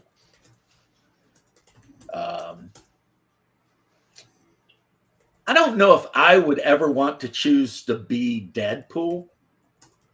for a couple of reasons. One, the rampant cancer constantly ripping through your body at all times. That's got to suck, right? Two, the fact that you know you're in a comic book. I mean, that can't be cool. You know what I mean? Well, It's what's like- better, being Deadpool or being Spider-Man? Spider-Man don't know he's in a comic book, though. I know, but his life's terrible because the writers want to ruin it all the time. Yeah, but I mean, as a person, though, at least Spider-Man thinks he has some sort of control over his own life. Deadpool knows he's a comic book character. You know? So everything he does, he knows somewhere out there somebody is writing it. So he has literally no control over anything he does because it's all written by someone else. And that would suck. Plus, like I said, the cancer in every cell of his entire body, that would suck too. It's like, I don't want to gross anybody out, but like he was having sex with the one Greek lady all the time, but you know his penis was full of cancer. How's that work? Greek lady? The lady who played his girlfriend in Deadpool's Greek. No, she's Brazilian. You keep saying that. Isn't Marina her last name- Baccarin. Marina Baccarin is Brazilian, sir. Yes, but Baccarin is a Greek name. Maybe, but she's from Brazil. Her family's Brazilian. Okay, I'll give you that. She is a Brazilian national with a Greek last name. She was born in Rio in '79, apparently. Oh, damn, she's older than I thought she was. Yeah. She was pretty good in that one series where her husband come back from the Middle East and was like an infiltrator. Yeah, her father's name is Fernando. That is not a super Greek name. No, it's not. Her mother is Vera Seta.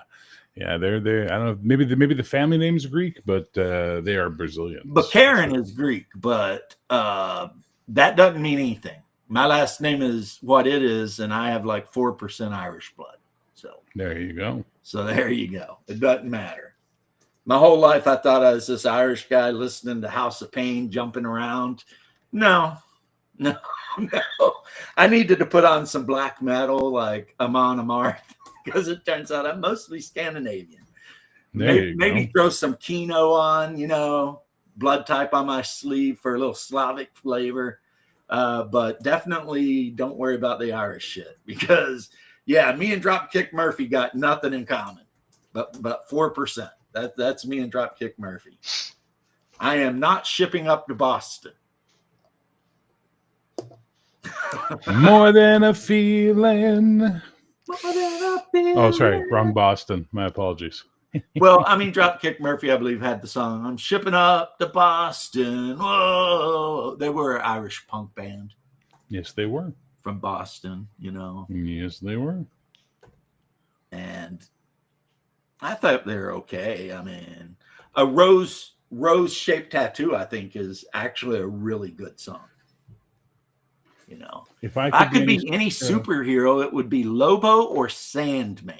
So neither of those are superheroes. So well done. Well, it is Hungar. So, you mean anti-heroes?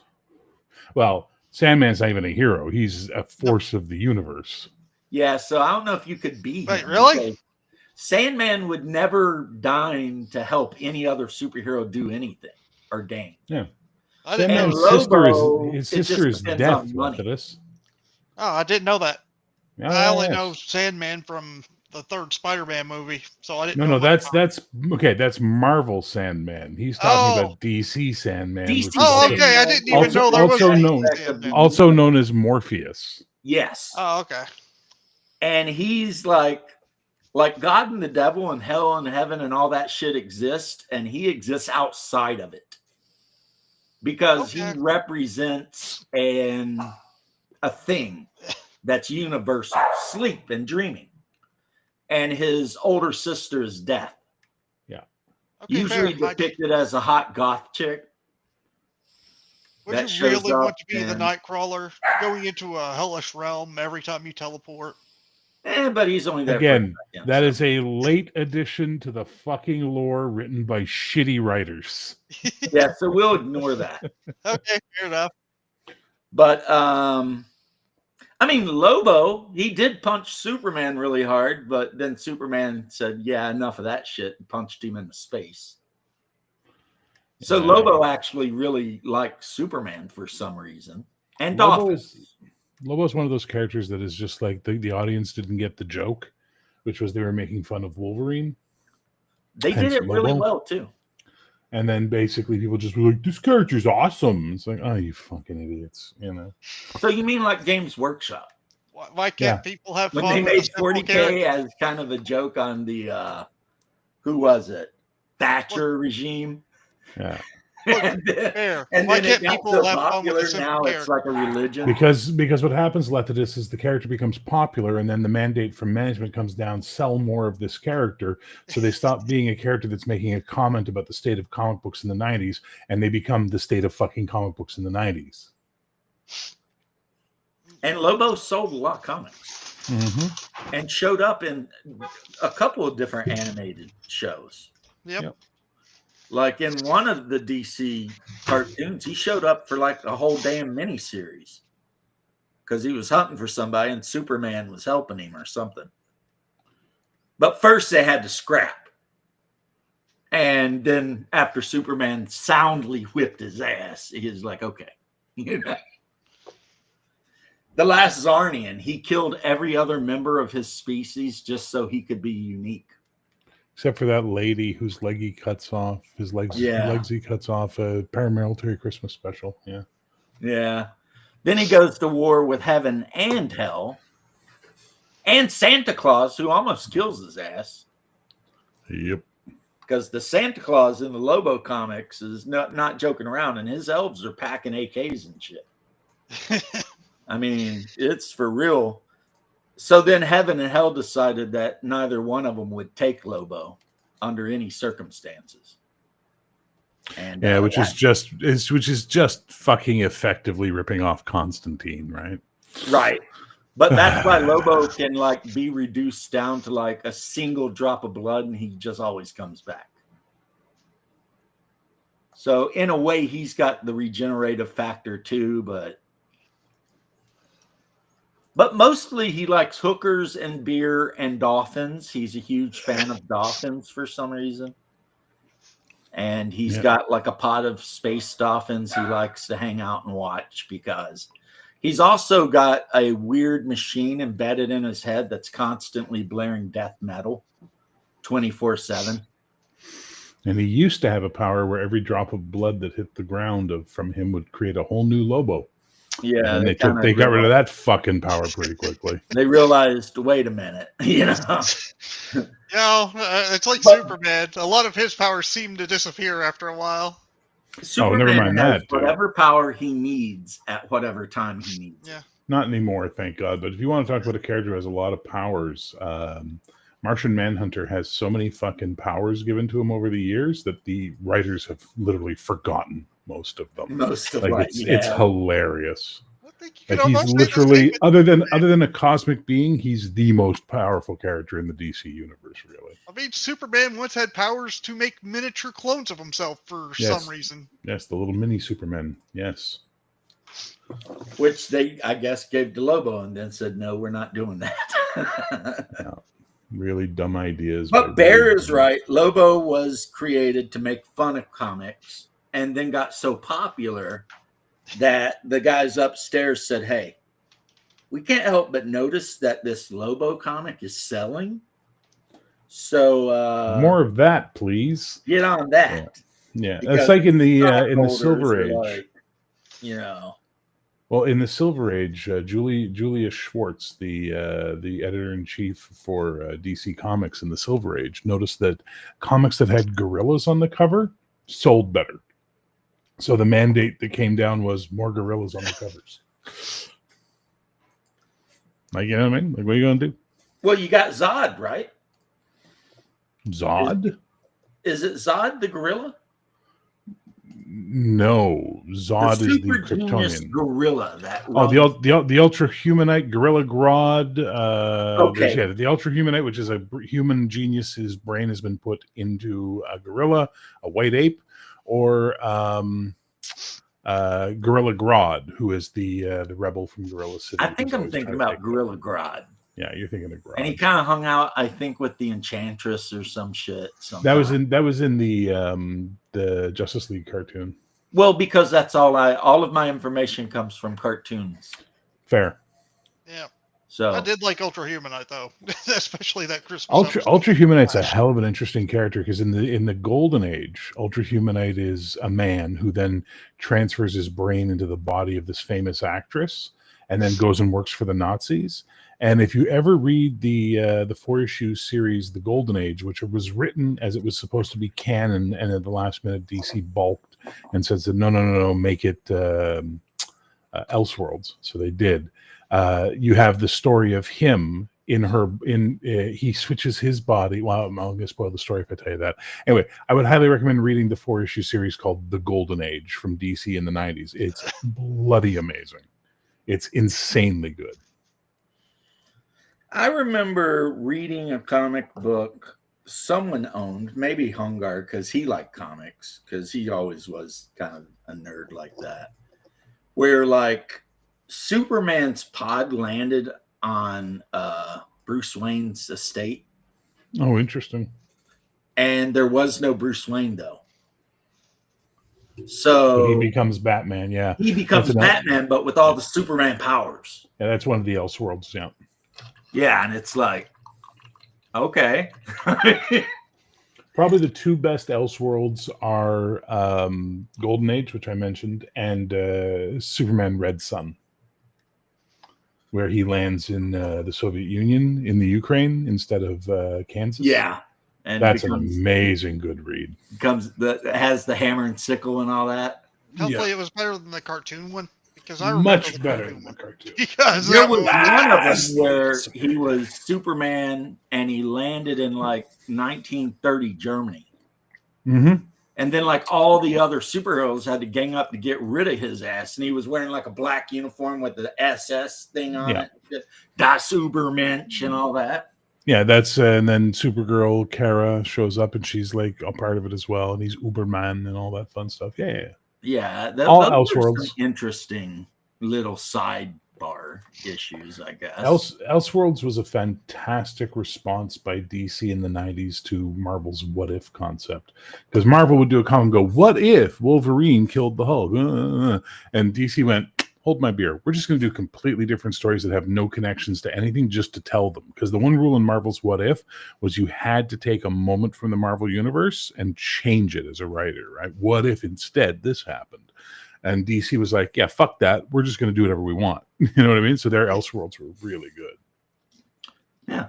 What if Deadpool just killed everyone else? Oh, they had that. It's called What If Deadpool Killed the Marvel Universe? Yeah, it's like they also had a zombie apocalypse. Oh Jesus, Marvel zombies, may that burn in hell. Yeah. My brother-in-law bought me the box game where you play Marvel superheroes and you're fighting zombie Marvel superheroes.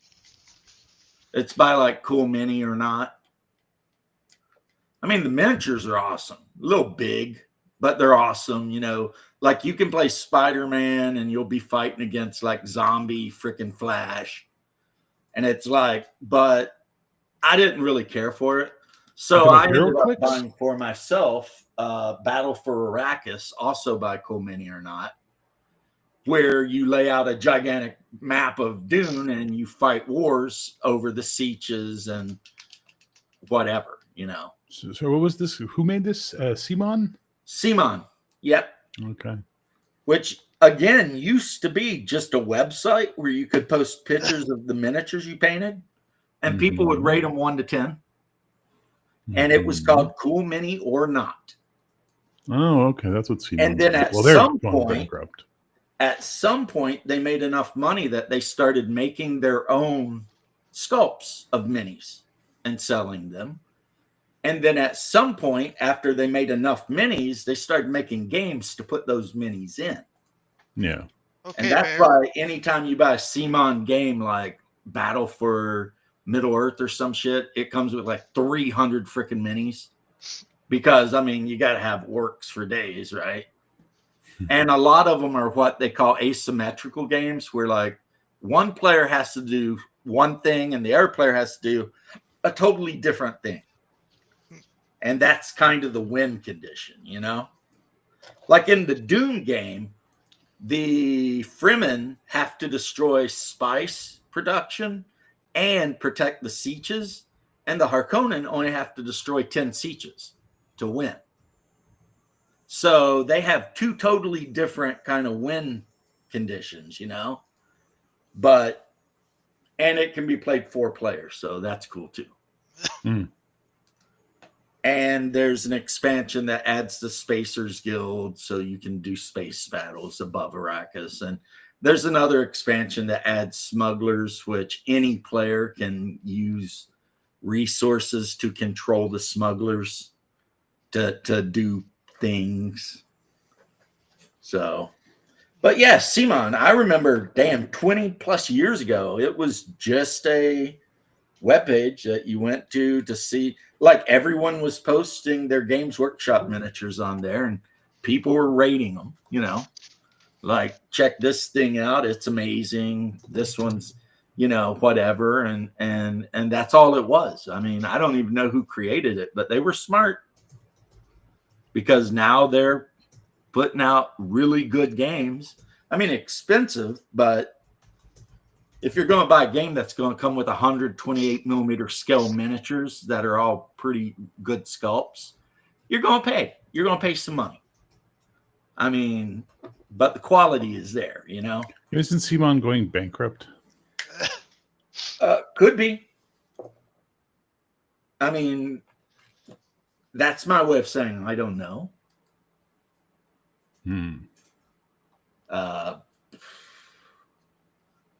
But all the games that they've put out that I've got to mess with have had amazing miniatures and been really fun games. Like Battle for Arrakis, if you look at the people who rate board games, it is a 9 out of 10. Pretty much almost everywhere.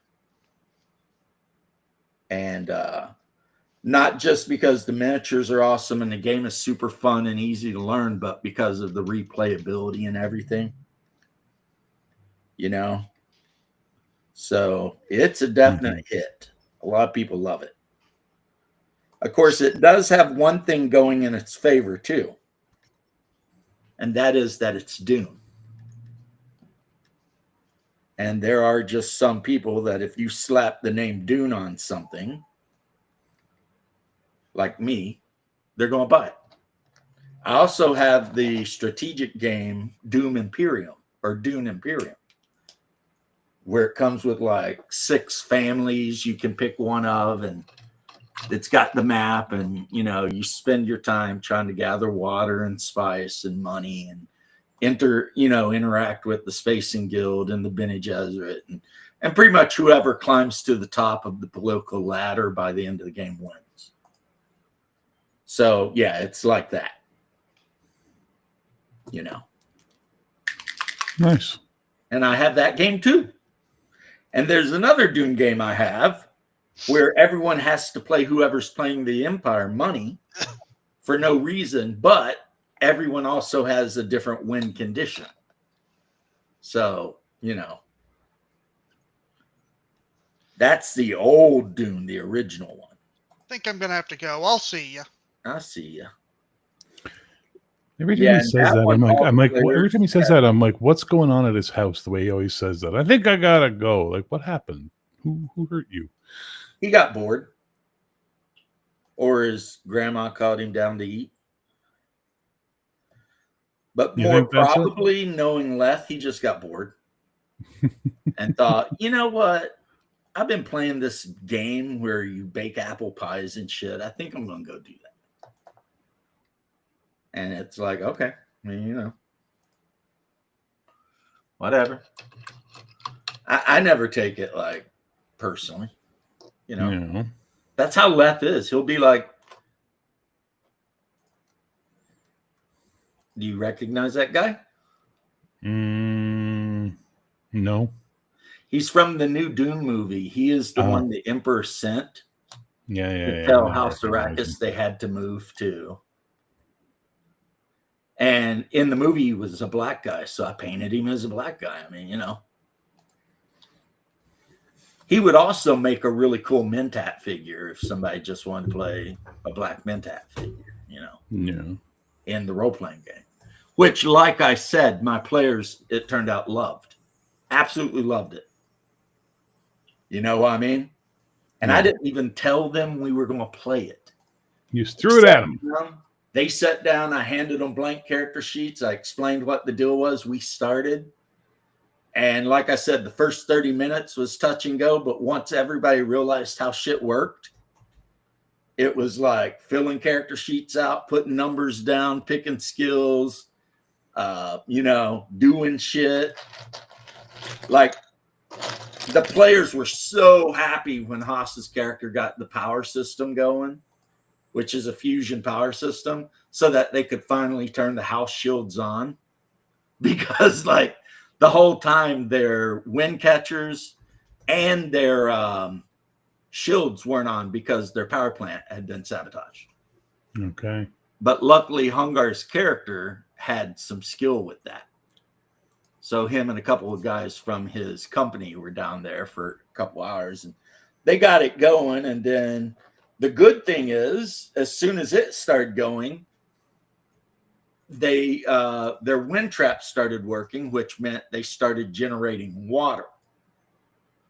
And in a given day, they can generate around 100 liters with their wind traps, as long as they keep them, you know, repaired and filters and stuff. Because, I mean, they suck in a lot of sand, so if you don't keep the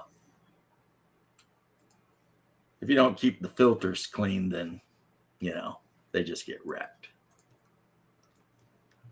DC Animated can't help but shit the bed. I have a soft place for Gotham by Gaslight. The only DC Animated I ever watched was the one that came on normal TV, like Batman or Justice League. I even remember as a little kid watching Justice League when it had Gleep and Gloop and the Wonder Twins and all that. That was not shit. Justice League. That was Legion of Super. It was Super Friends. Super Friends. Yeah. Yeah, not to be confused with Justice League. Okay, thank you. But I mean, I remember that, and I remember watching X-Men, and then there was the really good Superman show. Superman was drawn kind of blocky, but the show was really good. And there was a really good The Dark Knight or whatever. That was really good too. Are you talking about the Superman the animated series and Batman the animated series? Yes, that's what I'm talking about. Yeah, from the 90s. Yeah. Yeah. I even remember in one of them, they made fun of the director of Batman and Robin. Oh, Joel Schumacher or whatever. Joel Schumacher. Yeah, Schumacher. Yeah, Schumacher. Because there's an episode where all the kids are talking about what they know about Batman. And then you see this like geeky, skinny little kid standing on a corner with a feather boa. And he's kind of holding it and moving around. And he's like, I heard that Batman has a suit that has nipples on it and blah, blah, blah, blah. And the other kids are like, shut up, Joel. And they keep walking. And then the one girl's like, I heard that Batman's actually really old and Robin's a girl. And that one time he had to fight the mutants, you know, and they all tell these different stories. Yeah.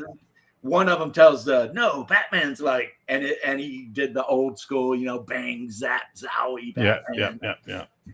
That was a really good episode, you know. Mm-hmm. And then, of course, all the Superman episodes were good. You know, Superman, for the most part, fucking around with that guy that rules a planet where everyone on the planet's evil as shit. And Darkseid? I think it is. Yeah, he's got like some of them that fly and tanks and shit. Apocalypse. And he's trying to invade Earth. Yeah, that's Darkseid Apocalypse. He's not trying to invade Earth. He's seeking the anti-life equation, which he's convinced is on Earth. And then Superman and friends have to beat his ass. Send me So, home. do you ever see the end of the Justice League Unlimited series where Darkseid and Superman throw down, and Superman, right before he tears into him, he says, I spend all my life living in a world made of cardboard where I'm afraid I'm going to, destroy things. But you, big boy, I can cut loose on. Yeah, that's cool. Yeah. Yeah. Of course, one of the best Supermans is Family Guy. When the Mr. guy Superman goes to is not Superman's home. house, he's not home. No, you buy. Sorry, what was this? Which one? That was the Family Guy one. Yeah. But which one were you referring to? Just that one. Where the Mexican maid's like, no. No, Mr. Superman is not home. No. You go. Consuela, I need you to pick up some Windex. No, you buy. You buy. No. Yeah. It's I sometimes like Family Guy and sometimes I hate it. Like I'm really in the middle on it. Same. Because sometimes it's really funny, and sometimes you realize it's just not Seth MacFarlane. It's just the MacFarlane guy watching the internet and taking Seth MacFarlane. That's his name. Okay, and just taking memes and making a cartoon out of it. Yep. And it's just like, yeah, that was funny when I saw that as a meme, like a month ago on X. But now it's like, Well, that's why South Park is so much better at doing the current stuff. Yeah. Because they do their episode in a week, right? It takes them a week to produce an episode. Yeah, from beginning to end, like 7 days. Yeah. So that's that. You ever see that documentary, 7 Days to Air? I have not. Where they basically spend a week with them while they make an episode. It's really good little documentary. I think now they use a lot of computers and stuff too. Yeah. So, like, originally they actually had the cutout cardboard that they used. Yes. But now they're doing it all computerized. So yes, they makes did. it even faster. I'll be right back. Okay. Yeah, I've never watched any of the movies, Manowar. I've only watched series. Like I watched Invulnerable, like the first season, but I never went back to it. And maybe I should, I don't know. It's like some people like it, some people don't like it. I'm all like, whatever, either way. I mean, I watched the first season of The Boys, and I don't know. I guess I didn't like it enough to go back and watch any more of it, because it's got like, 3-4 seasons now? But I did like it enough to buy the STL print of the main bad guy, like the evil Superman. I forget his name. Homelander, maybe? I think it's Homelander. So I did pick up a Homelander miniature just because. I thought that would be cool. As a matter of fact, I'm not sure. No, this is Black Adam. Or this is, Black Adam. This is Shazam. But it's the Black Adam one. And I've got the actual Shazam coming. And I've got a Superman coming. And I've got Homelander coming. Yeah, you know what? When I go on like Prime or Netflix or something, there's always like 100 of these animated superhero shows that they want me to watch. And I don't watch not a damn one of them. As a matter of fact, today we sat down, the wife and I, because she was off and my brother-in-law's down, and we watched Dodgeball, followed by basketball. So I would call that a pretty entertaining day. That's what I was doing. And now my wife and her brother are out and about, maybe hopefully looking for some food for us. They were talking maybe, I don't know. So we'll see. Whatever they get will be fine by me anyway, you know.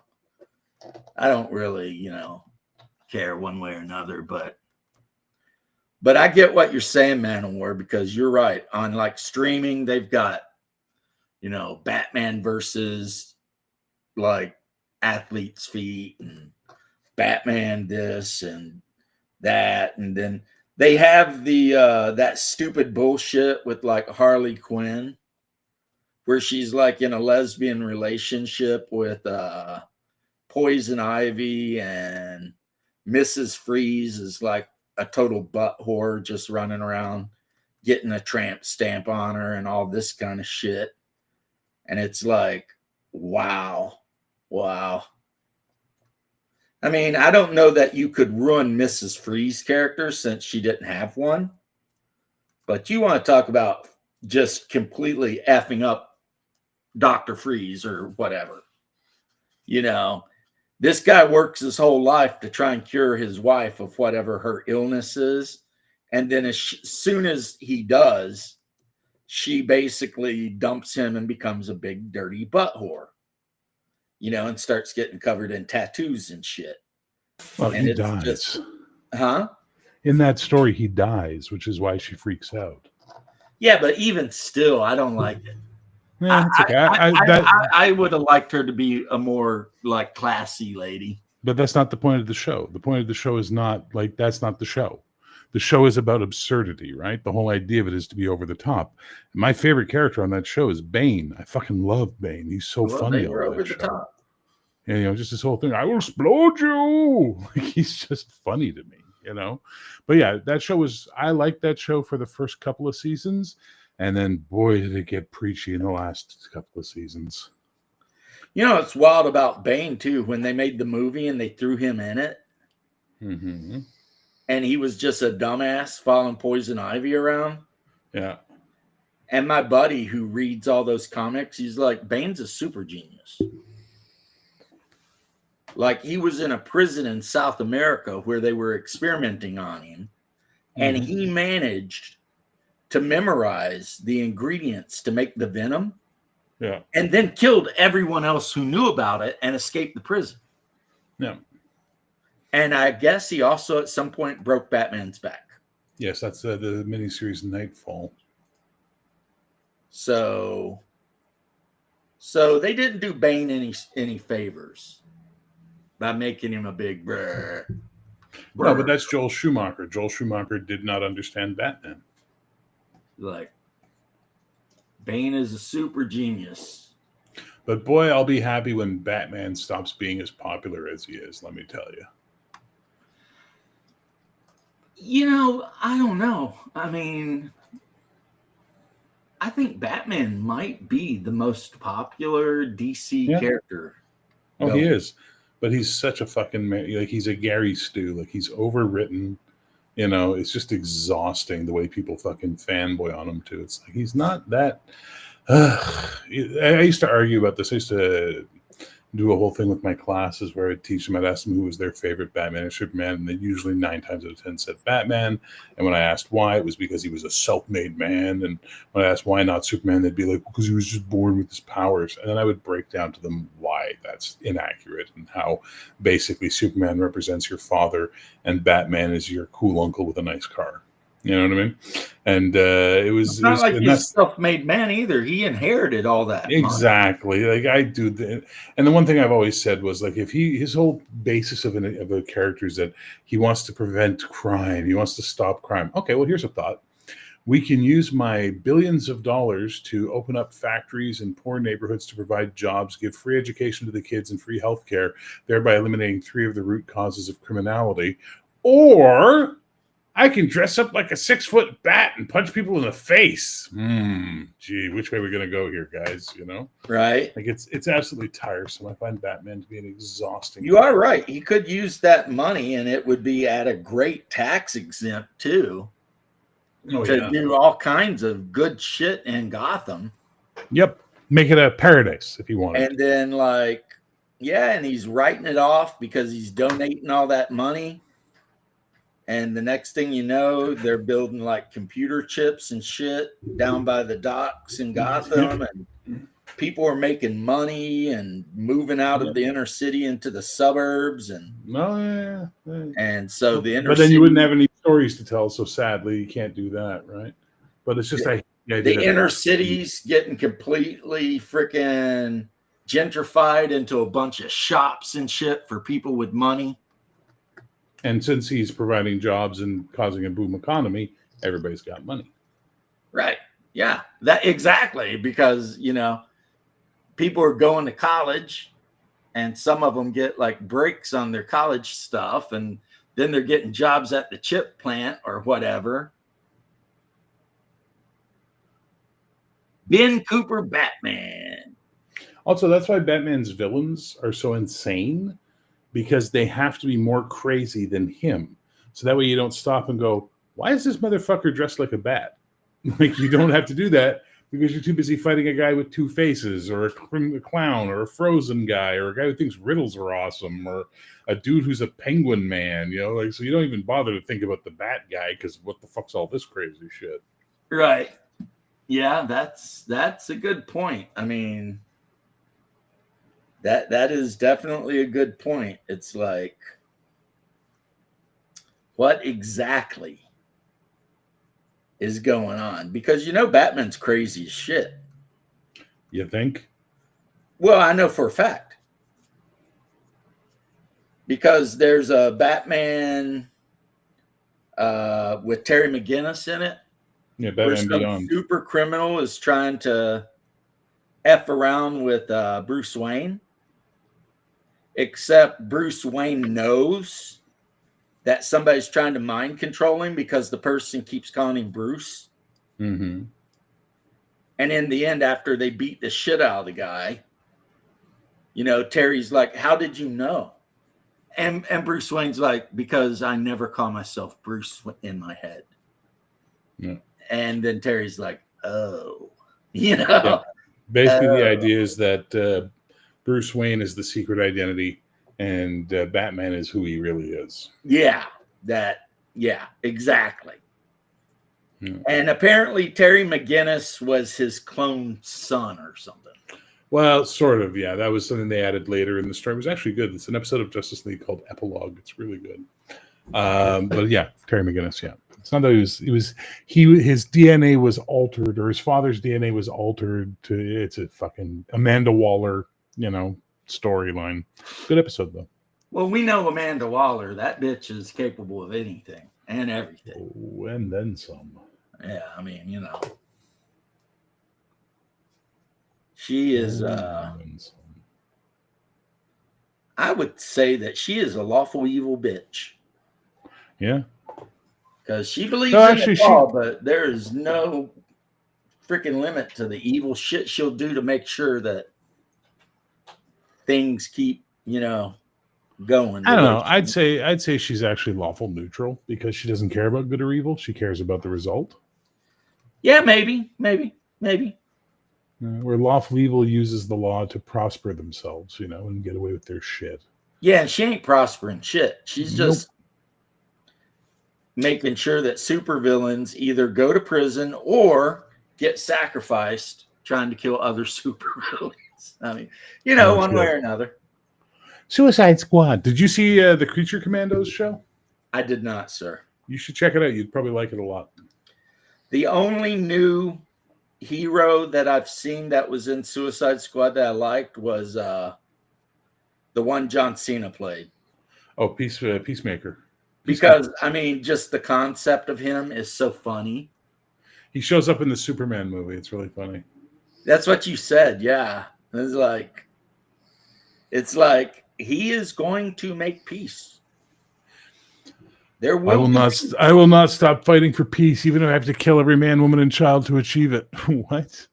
It's like, yeah, I think you went off the deep end there, buddy. Yeah. Like, something ain't right, but hey, I'm here for it. It's got his pet eagle Yeah, eagerly. flying around. I'm sure it's supposed to be a mockery of something, but I'm still here for it. Well, I got to be a Letha. I got to go. I got to wrap up my day of work here, but it was lovely talking to you, sir. Well, you're leaving at just the right time for me to leave because it's been just over 2 hours, and that's about Fair enough enough. for me for anybody, I think. We'll ask your wife. Anyway, I'll see you later. Have a good day, man. You too.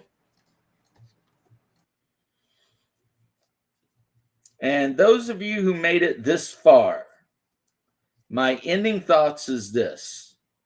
If you like Dune and you like highly political games in which tons of shit can go on, and you and your characters have absolute freedom pretty much to make the characters you want to make. Also, these are Atreides troopers and that weird green gray color they wear. I would highly suggest that you at least give the Dune role-playing game a look. But again, that's if you like a lot of politics and skullduggery, and you don't hate the 2-die-20 system, which for some reason some people do. If you match those things, then it is basically like playing a White Wolf game, except better in every way. You know, I mean, you get the plotting and skullduggery and all that bullshit that you might love from your White Wolf game, but it's handled better and it makes a lot more sense. The only negative to the game, possibly, depending on your point of view, is how easy it is for a character to die. And the answer is very, very easy. It's very easy to die because, like I said, you can F up and get hit with a hunter killer full of poison and you will die. I mean, it's not like I'm going to make my poison save. Oh, I made my poison save. No. If it hits you and injects you full of poison, you're going to die. I mean, if you get into a duel with somebody and they whip your ass, then chances are, they put a dagger in your throat and now you get to be dead. And like I said, unless your house has got the money to hire the Bene Talaxu to, make a clone of you, then that's just the end of you. And sorry about your luck on that one. But the good news is making characters is really easy. So, Anyway, peace and love to all of you out there. I'm going to get off of here and go hang out with the pup since he's upset that the wife is gone, and maybe play some Dune or something. We'll see. Have a great one.